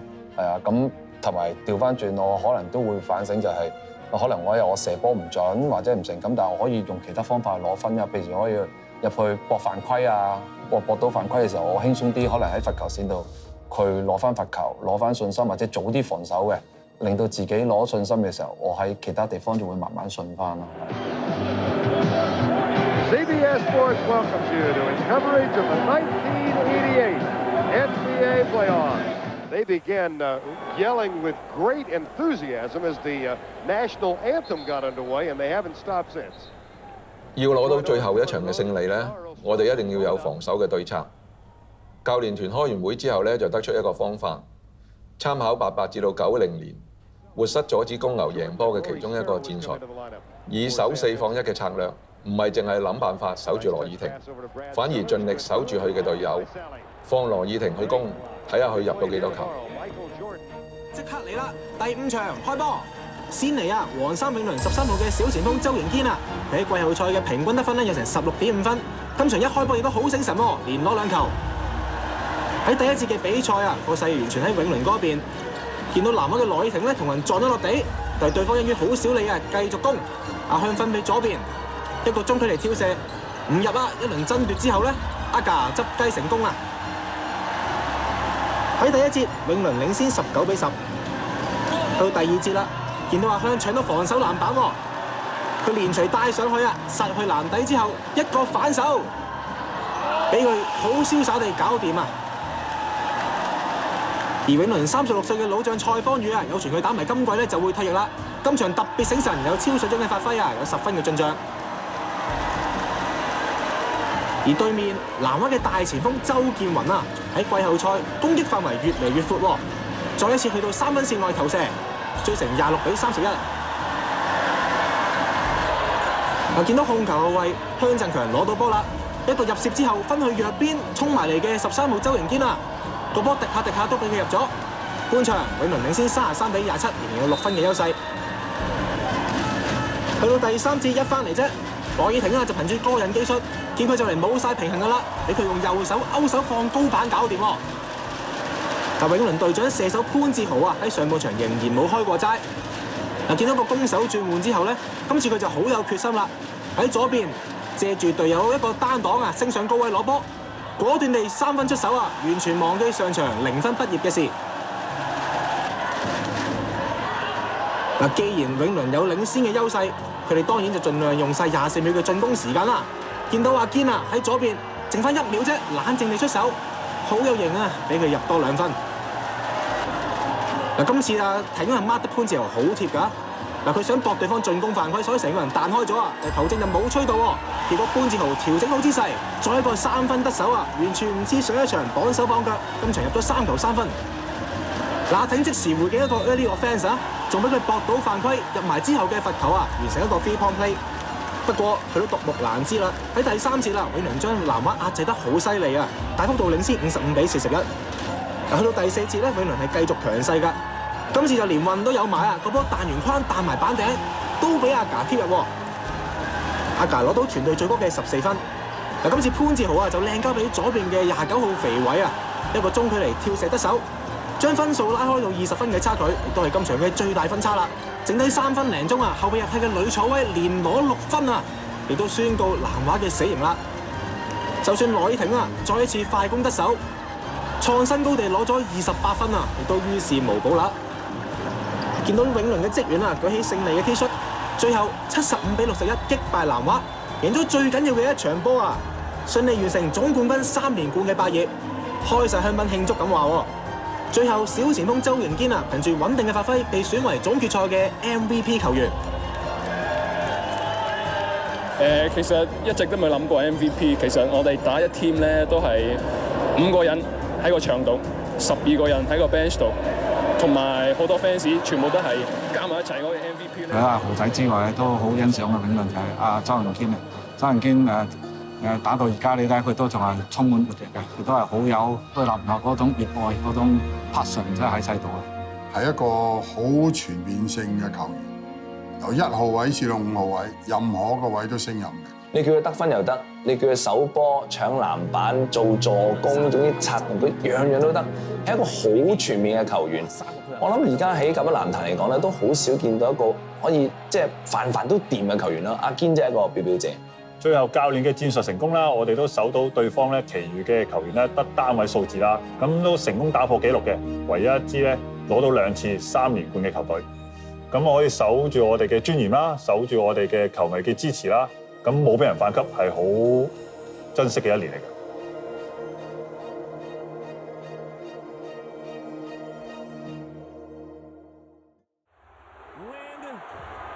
With the ball in his hands.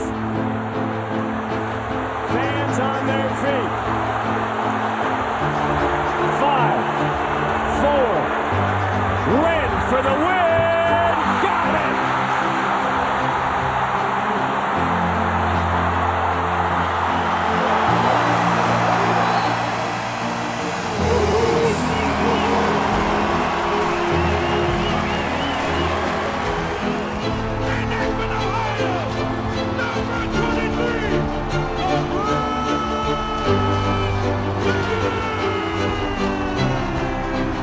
The dream season is now complete. The Golden State Warriors are the 2015 NBA champions.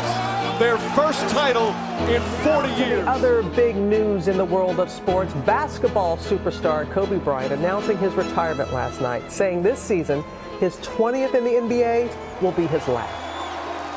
What can I say? Mamba out. 2012至2016間 NBA 發生咗唔少大事。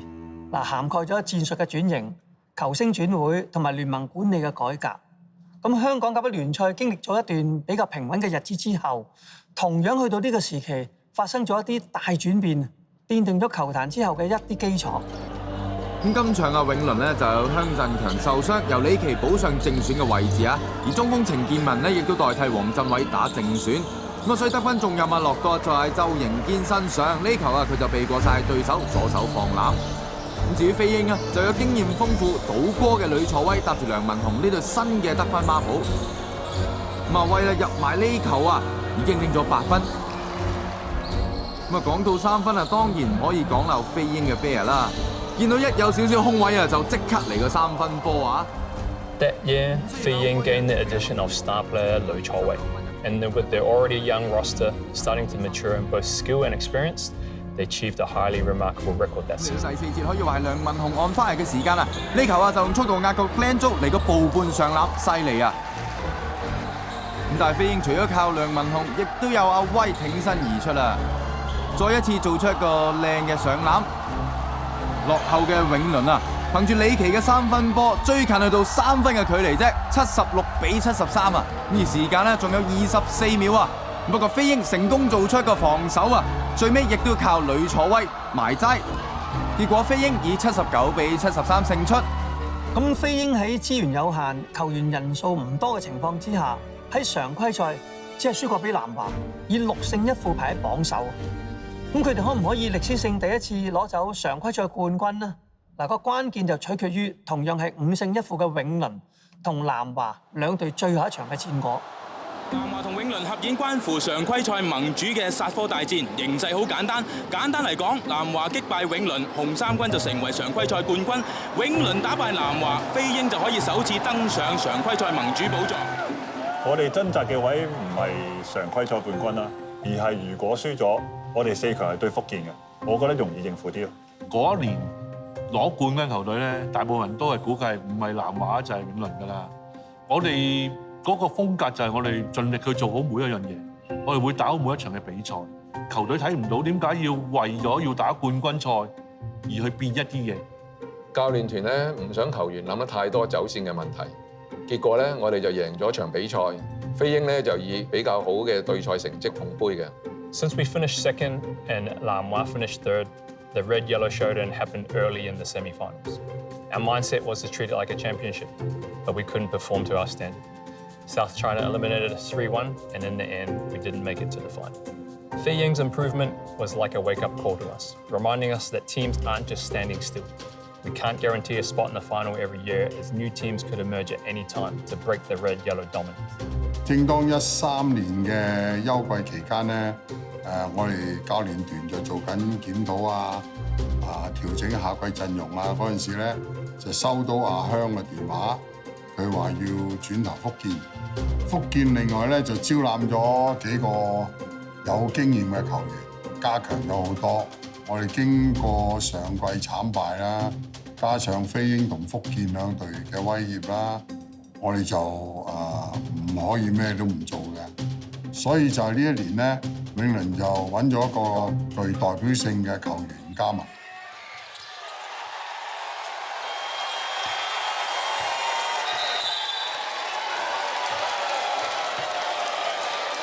So this is a really important part of the game. We're down by 1. Coach Ming called the timeout. There's 14 seconds left, and I knew that they were going to give a lot of attention to Tyler. Everyone in the whole stadium knew that Tyler's going to shoot this last shot. 其實我喺部署上面咧就冇話一定要由佢起手嘅，咁但係咧希望佢嘅牽引力啦，同埋佢一個咁有經驗嘅一個球員咧，係會揾到最適合嘅起手或者傳俾隊友去起手，就好似當年 Michael Jordan 佢選擇自己起手，或者佢可以交俾 Steve Kerr 去起手最後一擊咁。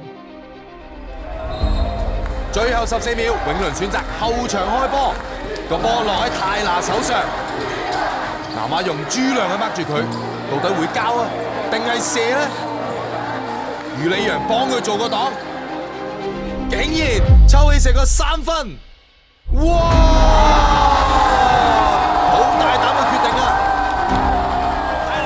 ！Did I think he was going to hit a bank three? No, I usually think he's going to make a swish or it's going to go right in the rim. 佢覺得順帶到佢3分，咁咪起手咯。有時球星就係咁噶啦。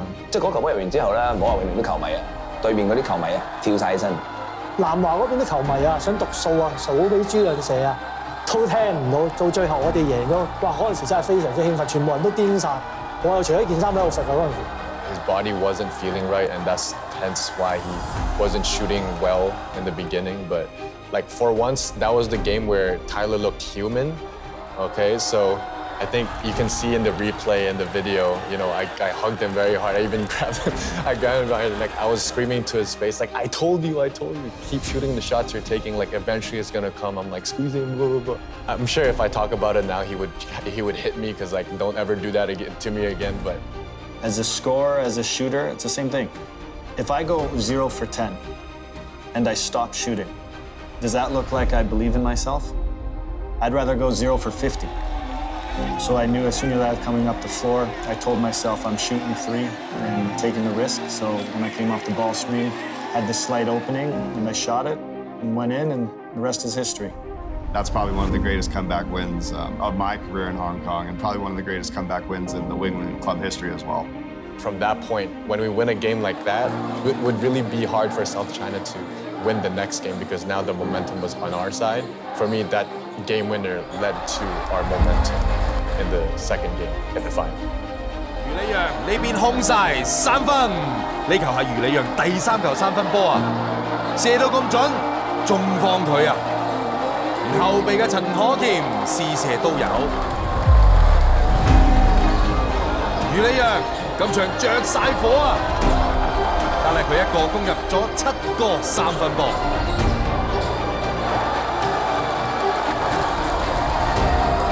永倫順利擊敗南華，繼2018年終於再次捧起銀牌錦標。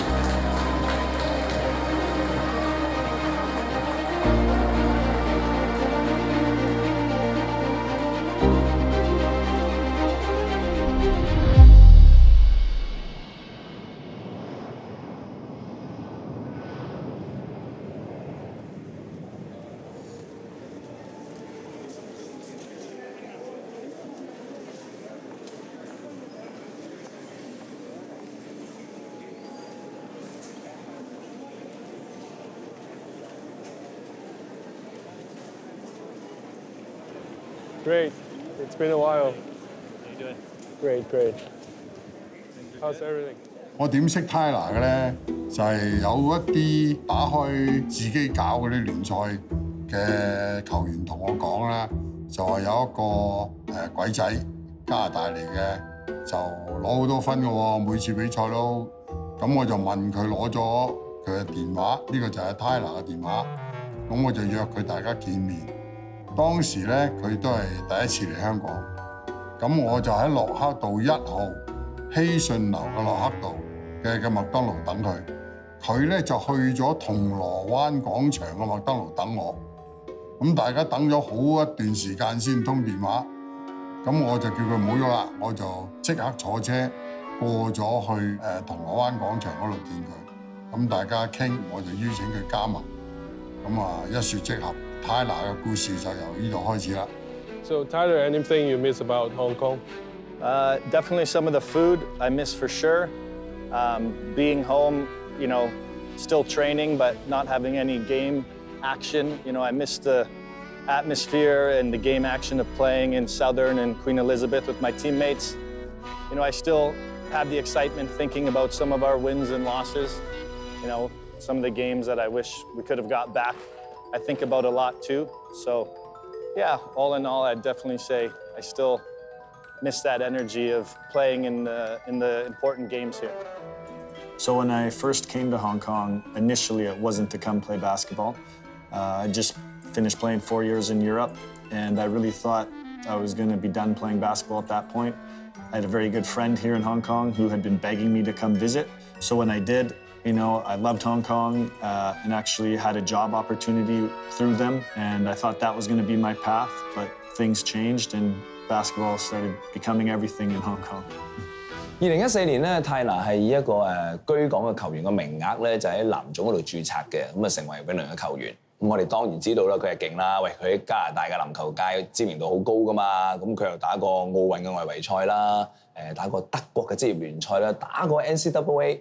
咁啊，因為咁樣嘅關係咧，我哋就一直好期待咧佢正式落場，咁啊親眼見識佢嘅功力。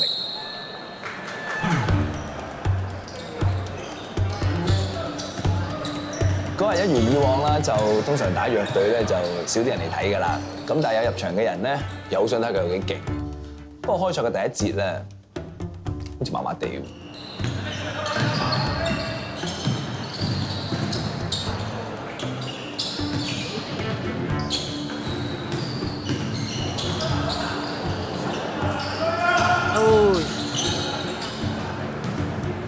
最後佢喺第一節咧入咗4分，咁啊有2球係罰球嚟嘅，其實唔係好差㗎，不過唔好特別咯。You know, it's the first game, just coming out, kind of watching how things were. I had no idea like what the games were going to be like, you know, and I'm the new guy, I didn't want to just come in right away. And yeah, I think I was just kind of in cruise control and just, you know, a lot of players, you just come in, ease your way into things at first. 嗱，當第3節佢出翻嚟嘅時候咧，就係我哋想見到嘅畫面。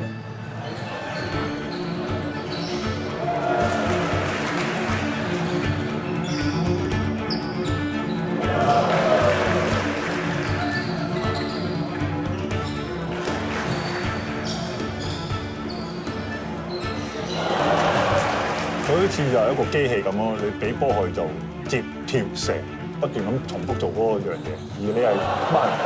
全部都係咁喺度，哇！咁啊開始所有人都好興奮，就係嗰場波我哋全部嘅球迷、其他嘅觀眾就留意泰拿嗰種嘅恐怖、嗰種嘅厲害。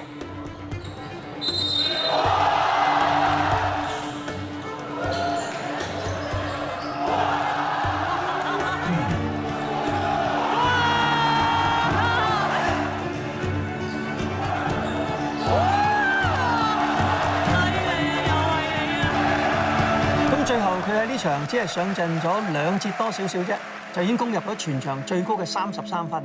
咁泰拿變成其他球隊最麻煩嘅對手。嗱，除咗有3分嘅能力，佢速度快，突破能力強，可以選擇爆入籃底，自己終結又得，分波出嚟俾隊友又得。咁就算揾幾個人夾擊佢都冇用。嗰年咧，阿香帶住福建淘汰咗南華，就入咗總決賽。我哋係完全輕鬆啊！咁嚟到其實大家都好有衝擊嘅，你見到落到場係乜唔到，即係佢做乜嘢都得，所以我哋嗰年係非常輕鬆，我覺得。對 Tyler 嚟講，成個場入邊咧最了解籃球嘅一個人嚟㗎，因為佢以前都係打職業嘅，到後期咧佢好多時都會參與一啲比較指揮性啊或者助教嘅工作嘅。喺泰拿未出現之前咧，90年代嘅威敏咧一直被譽為係甲一史上最強嘅外援。咁啊，泰拿無論喺速度啊、得分能力啊，同埋閱讀球賽嘅能力咧，我甚至乎覺得超越咗阿威敏嘅。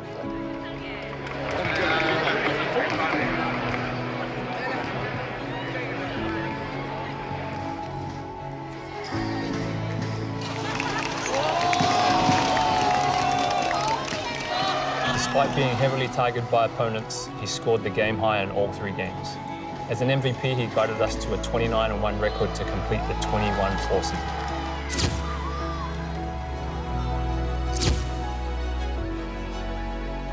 南華會咧，當時阿楊退休啦，咁跟住阿峰亦都係退咗休啦。咁阿挺咧亦都打 CBA 啊，兩邊都走嚟走。咁我哋係好需要一個領袖嘅。咁幸好咧係阿 Nathan 嘅出現。咁 Nathan 咧其實南華會後期嘅成個班底都係阿 Nathan 幫手去組織嘅。你見我哋有好多位球員都係嚟自加拿大嘅。So before I came to Hong Kong, I did know Nathan. I actually knew his older brother before him, with his brother who was playing at University of British Columbia at UBC. And I've always looked up to him. You know, he's such a legendary player. We're back in my home country in Canada. So yeah, it was once I knew I was facing him coming up in Hong Kong, I had a huge task. This is probably going to be one of the biggest tasks of my career, was to match him and compete. So yeah, Nathan, obviously, he's a very cerebral, super smart player. A very solid defender, and on top of that, obviously a knockdown shooter. Really knows his spots, can really turn a game with his shooting ability. But I would say his biggest strength is his basketball IQ. Tyler 同余理洋嘅出現咧，令到甲一聯賽有一個風氣上嘅轉變嘅。我諗無論係報章啦，或者球迷都好啦。咁啊，紅黃大戰嘅主角咧，再唔係聚焦喺羅爾廷啦同埋潘志豪身上。咁除咗泰拿同余理洋之外，另外2個中鋒惠龍兒同埋何師福嘅表現，橫跨整個賽季都相當出色，完全係提升咗成個聯賽嘅質素。咁亦都因為咁咧，多咗球迷留意翻本地籃球，咁令到藍總即刻草擬放寬外援制度，去進一步提升大家嘅競爭力。第2節嘅賽事，南華呢球轉守為攻啊，余理洋壓住周盈堅放籃成功。呢球快攻咧，由相對比較少射3分嘅泰拿咧，以3分結束攻勢。半場完，永倫領先11分。而余理洋呢節都有9分嘅進帳，南華全場咧就首次領先。而泰拿第4節開局亦都幫永倫打出11-2嘅攻勢。永倫咧有隱憂嘅，就係內線球員過犯前身啊！阿賈啦、何師福同埋程建文都4犯在身，但係永倫繼續有泰拿撐住，佢拎咗全場最高嘅31分，都有幾好嘅優勢啦。但係現時第1中鋒登勤搏埋何師福5犯離場。梁少華第2球罰球炒咗，未能夠追平。阿挺拎翻進攻籃板，但籃底竟然係射唔入啊！咁輾轉之間呢，就落咗喺余理洋度，諗都唔諗2分起手中啊！南華反超前1分，得翻7秒咋。最後一個攻勢，泰拿攞唔到波，周延堅誤射，俾翻喜奇柏環焗住出手彈翻出嚟啊！咁最終南華反勝追平，場數1-1。咁嚟到第1節最後一擊㗎啦，余理洋啊 call 阿登勤做個 2-man game。第1節完啊，永倫係領先21-18。羅爾廷喺24秒前出手，命中中距離。呢段咧，南華係一度打出9-0攻勢嘅。咁至於永倫馬上就調整翻啦。呢球泰拿俾到 weak side 嘅潘志豪，潘志豪再突破分波，俾到伊人仲搏埋 and one， 有明顯優勢啦。咁啊，見到永倫領先緊咧，都係靠晒何師福喎。今場嘅表現壓過咗惠龍兒㗎，全場攻入最高嘅21分。咁當然仲有老將周盈堅啦。入埋呢一球最耍家嘅 Up and Under 幫永倫鎖定咗勝局啊，贏75-62，場數永倫領先2-1。第2節節嘅賽事啊，陳少榮呢球咧就係揾到徐遠成啊，咁佢冇俾到過底嘅泰拿，選擇自己嚟，不過最終啊就俾翻泰拿。余理洋失咗位啊，泰拿空晒嘅 long two 中啊。最後一個攻勢啊，周延堅轉身俾 Nathan 拍走咗個波。呢球緊逼之下咧有啲甩手，不過好在執翻又射得入喎。咁啊半場完，南華係領先4分。咁啊睇翻呢一球啦，登勤夠勤力啊，自己偷到波。咁啊甩甩漏漏之下，仍然係俾翻登勤輕鬆啊上籃啊！永倫嘅泰拿咧雖然繼續有好表現啊，攻入全場最高嘅28分，咁但係除咗佢同埋周迎堅之外咧，其餘球員發揮未如理想啊！最終南華係贏88比70攞。正選陣容，今場永倫將陳少榮取代李奇啦，而開局唔錯嘅南華就冇變，余理洋第一次3分起手就中啊！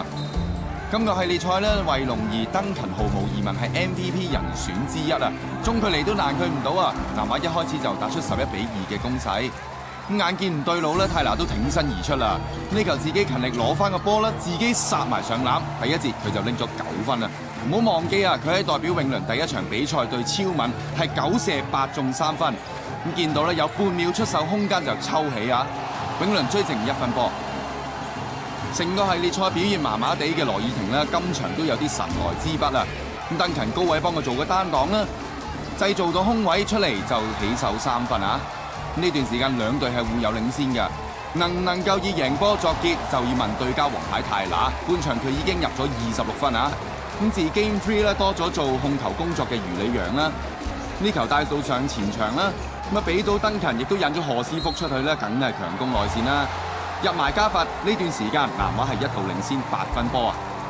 咁啊諗住揸住半隻獎杯啦，但係永倫嘅反擊就係由泰拿策動啦，全場係靠晒佢一個㗎啦，擺明係強攻你嘅。咁呢球咧就殺到入去，4個人圍住佢都阻佢唔到第二時間上籃。咁當南華嘅球員啦全力守住佢之際，永倫其餘球員就 step up， 陳少榮45度嘅3分追到71比75啊！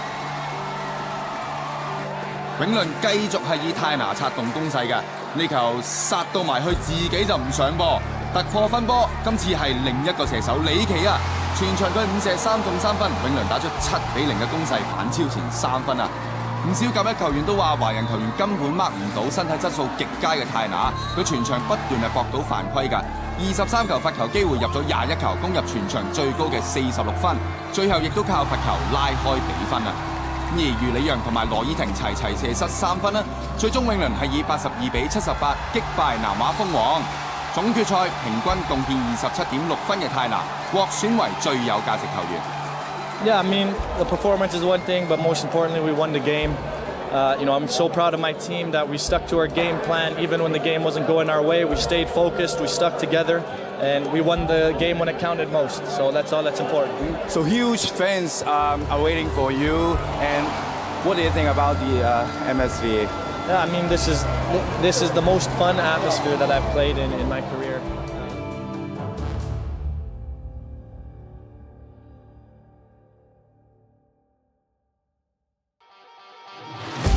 今個球季香港籃球起變化，由以往南華、永倫兩雄爭逐變成3強鼎立。新升班嘅東方加入，以強隊姿態角逐本地賽事。咁先睇下最具話題性嘅東方啦。上屆強陣攞到甲2組嘅冠軍，攞到升班資格之後啊，就更加大肆擴軍。從永倫羅致李奇、陳少榮、方成義同埋潘志豪等嘅主力。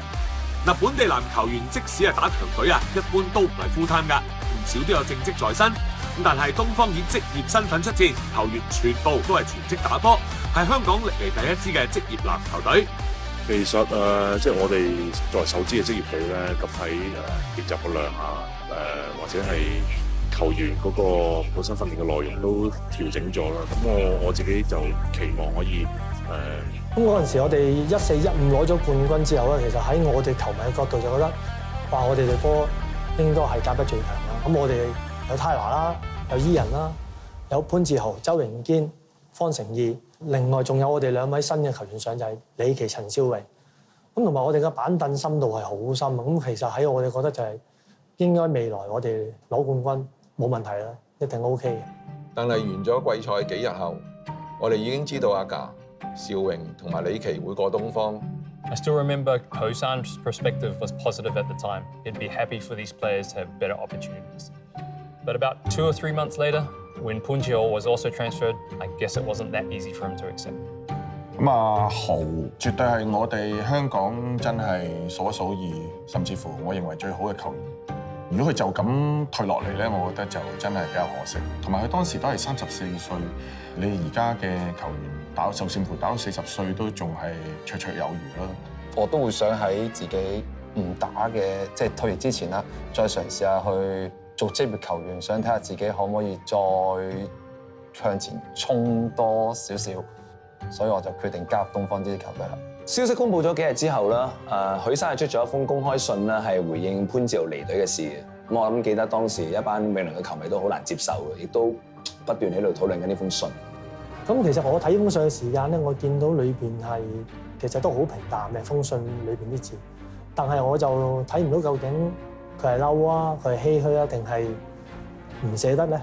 咁其實喺呢一度大家都估唔到。以李奇、以阿邵榮嚟講，我好開心，因為佢過咗東方揾嘅錢嘅收入，比喺我哋嗰度咧10倍，生活對佢嚟講呢個收入好穩定。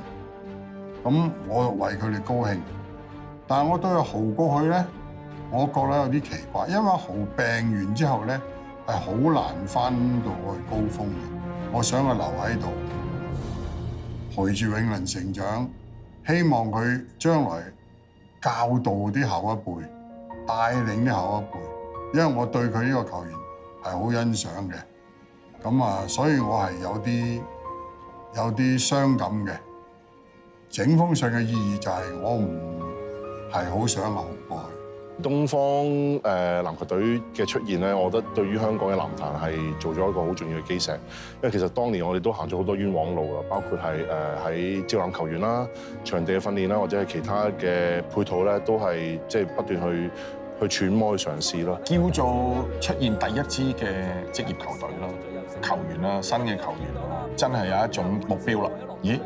我可以打職業，我可以攞職業薪水，咁啊直頭係改變咗成個香港球員嘅態度咯，或者領隊都係打波嘅薪酬全部都3級跳。即係話咧，其實亦都令到大家有更上一層樓啊！你開始要揾外國教練啊，我哋都係更加積極化嘅一個訓練啦。其實呢個與時並進，咁每個階段咧，其實都係需要有唔同嘅一啲化學元素嚟令到大家進步。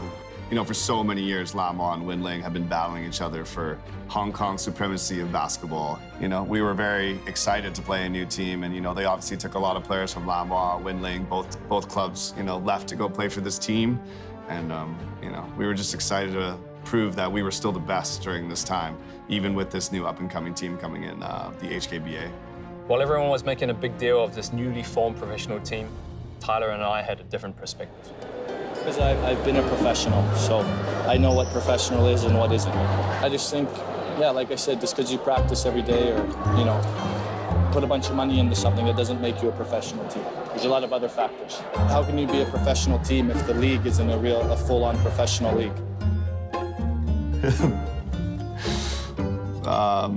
I have to agree that it's not the most professional team, but they're trying their best, I guess, to pay their athletes as professionals. So that was probably the only thing that was professional in that club at that moment. So, yeah, that's my thoughts on that. 萬眾期待東方升上香港最高級別籃球賽事之後嘅第一場波。作為本港歷嚟第一支嘅職業籃球隊，東方喺季前就四出挖角啊！好似射入今場第一球波嘅方成義就係由永倫來投㗎啦。早段東方啊憑住準成嘅外圍投射一度領先㗎，鄭錦興3分線後一步起手，一樣冇問題啊！今場波啊極之具話題性㗎，東方有4名嘅球員今場係賭波㗎，包括打過 CBA 嘅潘志豪在內。第一場暗牌反而就抽籤抽到東方，咁呢個一個好好嘅機會。自己心諗咧，一齊打咁多年係咯，對翻佢哋有啲奇怪嘅，不過出場打邊個都好，都會好出力咯。兩隊實力都好近下㗎，亦都反映晒喺比數上面。永倫係有泰拿發揮穩定嘅水平。嗱，泰拿就係永倫上一屆攞冠軍嘅主要功臣嚟，當然要重點招呼啦。方成義封到啦呢一球。東方外援班尼斯受傷，今季都打唔到噶啦，以全華班出戰，內線嘅實力就唔夠對方咁好。而第三節咧，外圍嘅命中率下降咗，更加係俾對方追翻比數添。泰拿交俾黃振偉嘅3分波，更加令到東方落後54比57啊！喺泰拿嘅帶動底下，永倫喺第三節就打出32比18嘅比數，但係呢一節嘅得分只係比佢哋頭2節加埋少1分嘅啫。而黃振偉喺第三節最後一刻起手入埋，令到東方落後7分，進入最後一節㗎。好耐冇試過初賽第一場就已經坐爆球場啦。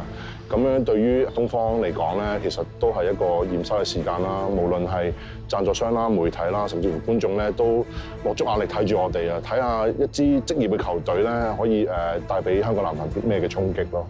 美奇喺最後一節就着晒火，陳少榮轉方向又交俾佢，又入。而之後呢一球，俾人foul咗都射得入，仲攞多個罰球添，士氣大振啦！佢今場波10次起手射3分啊，中咗一半㗎，入咗隊中最多嘅19分。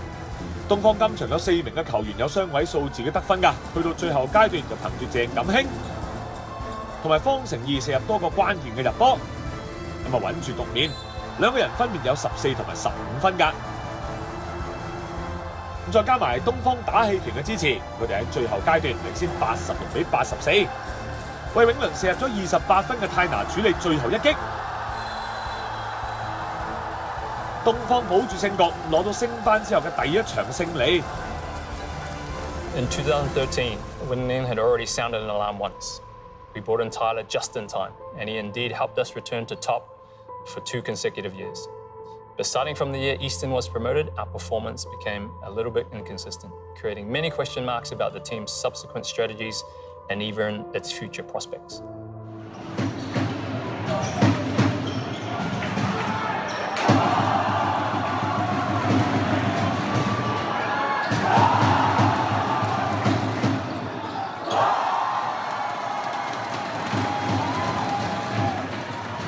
喺3強鼎立嘅局面嘅之下啦，咁我哋只要每場比賽都集中精神，發揮應有嘅水平。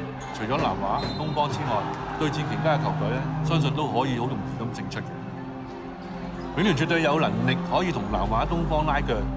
我哋當然都有打敗佢哋嘅時間啦，但係往往一去到關鍵嘅比賽，我哋就捉唔住個勝利。永倫啦，咁啊喺尾段曾經係靠張偉康呢一球嘅3分追平，再次企喺高潮啊！但係東方咧尾段靠潘志豪撐住啦，咁啊交出咗7個助攻，包括呢一球俾到班尼斯大力嘅坐樽啊！咁啊東方最終係以73比63擊敗永倫，總決賽將會鬥南華。再有梁少華咧，先後獲得2次上罰球線嘅機會，包括呢一球逼到徐遠成犯下 U foul啊！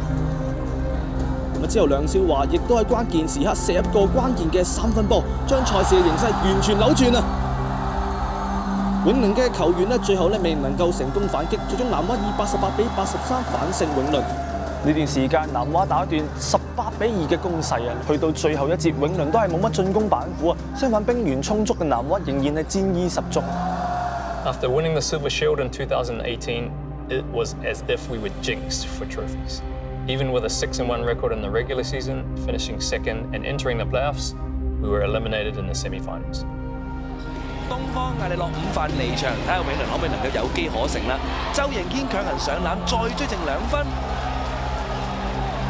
時間無多啦，落後3分嘅永倫啊，可惜呢一刻咧出現一個嚴重嘅失誤啊，錯失攀平嘅機會。咁最終東方龍獅以79比75擊敗永倫啊，以總場數2比1晉身總決賽。總決賽紅黃大戰嘅局面咧就唔再出現，咁啊永倫都再唔係決賽嘅常客啦。咁我諗就算當時有 Tyler 助陣，每場入30或者40幾分都好啦，即係對於永倫嗰個勝負都起唔到啲咩作用。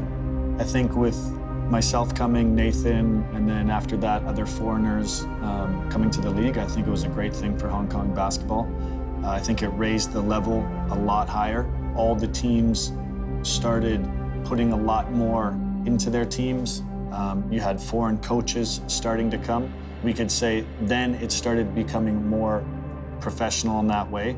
And for us as Winling, we've kind of been run a certain way the whole time.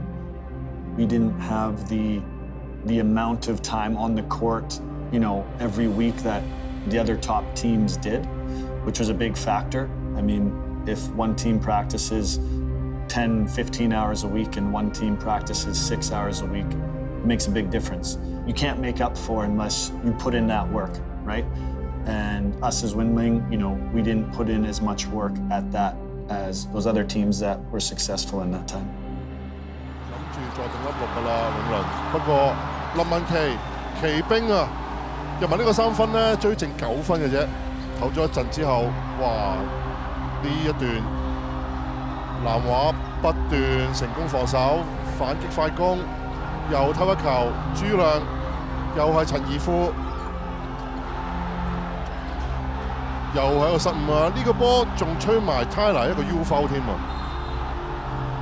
朱亮兩個罰球入晒之後咧，1分嘅分差㗎咋，又係一個失誤。陳義富唔入唔緊要啊，成功保攬就係奇兵啊，林文琪啊，追到79平手啊！蘇柏軒單打周榮堅後轉身飛 away 搞掂，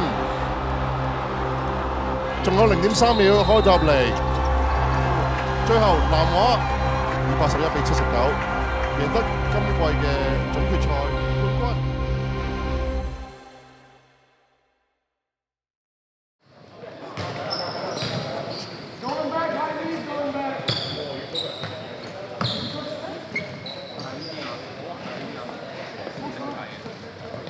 今年係永倫成立嘅45週年，大家都知道咧，永倫球隊咧係我同阿許太成立嘅。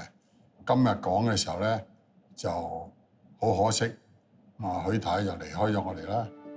去到今日能夠有呢個成績，初時係諗都諗唔到嘅。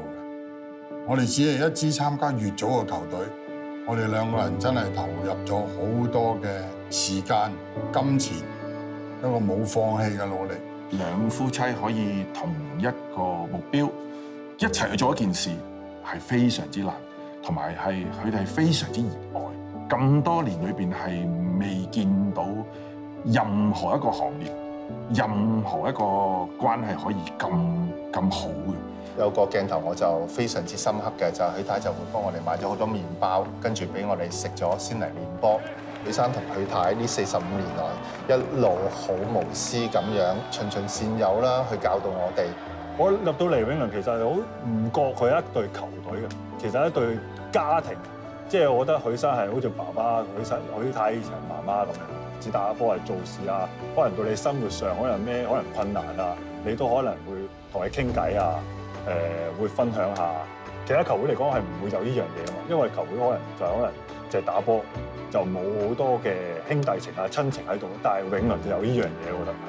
估唔到自己有機會入到去呢支球隊度效力啦，咁亦都喺裏邊打咗咁多年，亦都攞咗冠軍啦。咁大家庭咯，真係嘅。咁我諗相信每一個球員打過都感受到呢樣嘢嘅。And then the extension of the family were our fan base, and the fan base was brilliant at that time. I think they were just getting the fan club started. It was high energy. They brought thunder to the games. They brought drums. It got rowdy. It was loud. the windows were shaking. And they came every game. It wasn't just, to the big ones. They were always there. And from that standpoint, it was like you had a relationship. It was like they were friends. They were part of the team. Winling Basketball Club, it's not just focusing on basketball, but treating everyone equal and always being there for each other on and off the court. Also, the fan support of Winling is the best in the league, I think, hands down. The passion, the support they gave us, no matter win or loss, was always amazing. And the overall time, I've been with Winling, I'll never forget. It was an amazing experience. 作為一隊私人嘅球隊咧，可以喺現今嘅男籃持續30幾年喺甲一組嗰度奔跑咧，唔係一個易事嚟嘅。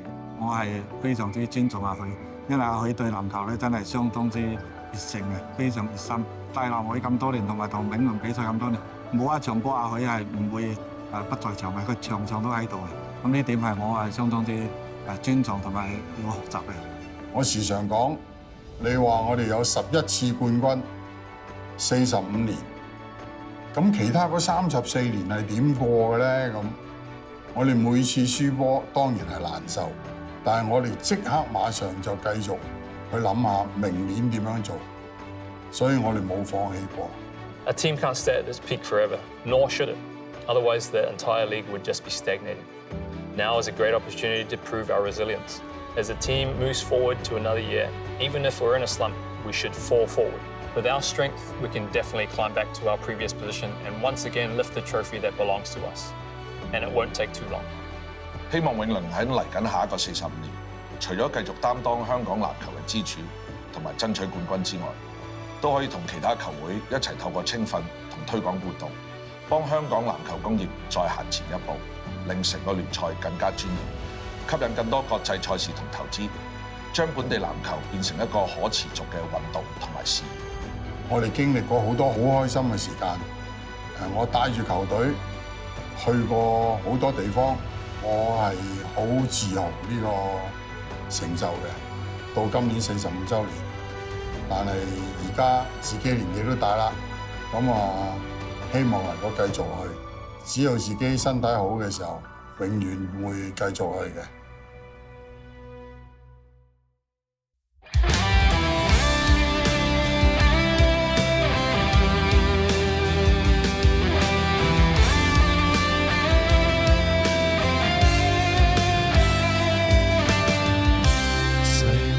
掌聲難稱旋永，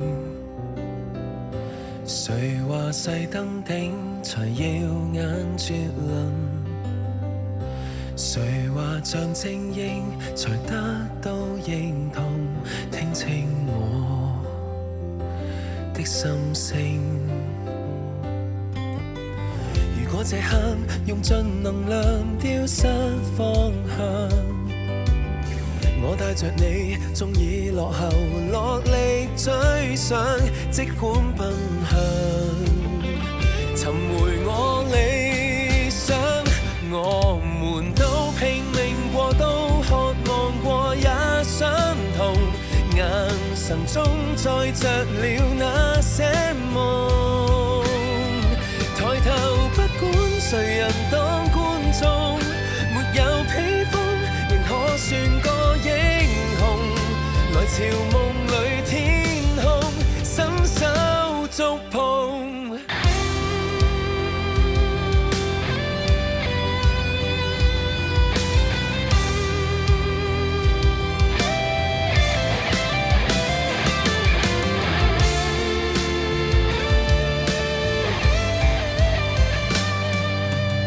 如果有天站在台上，呼聲高漲，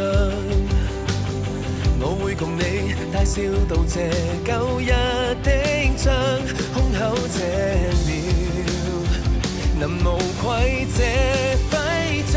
我們都拼命過，都渴望過，也相同。眼神中載着了那些夢，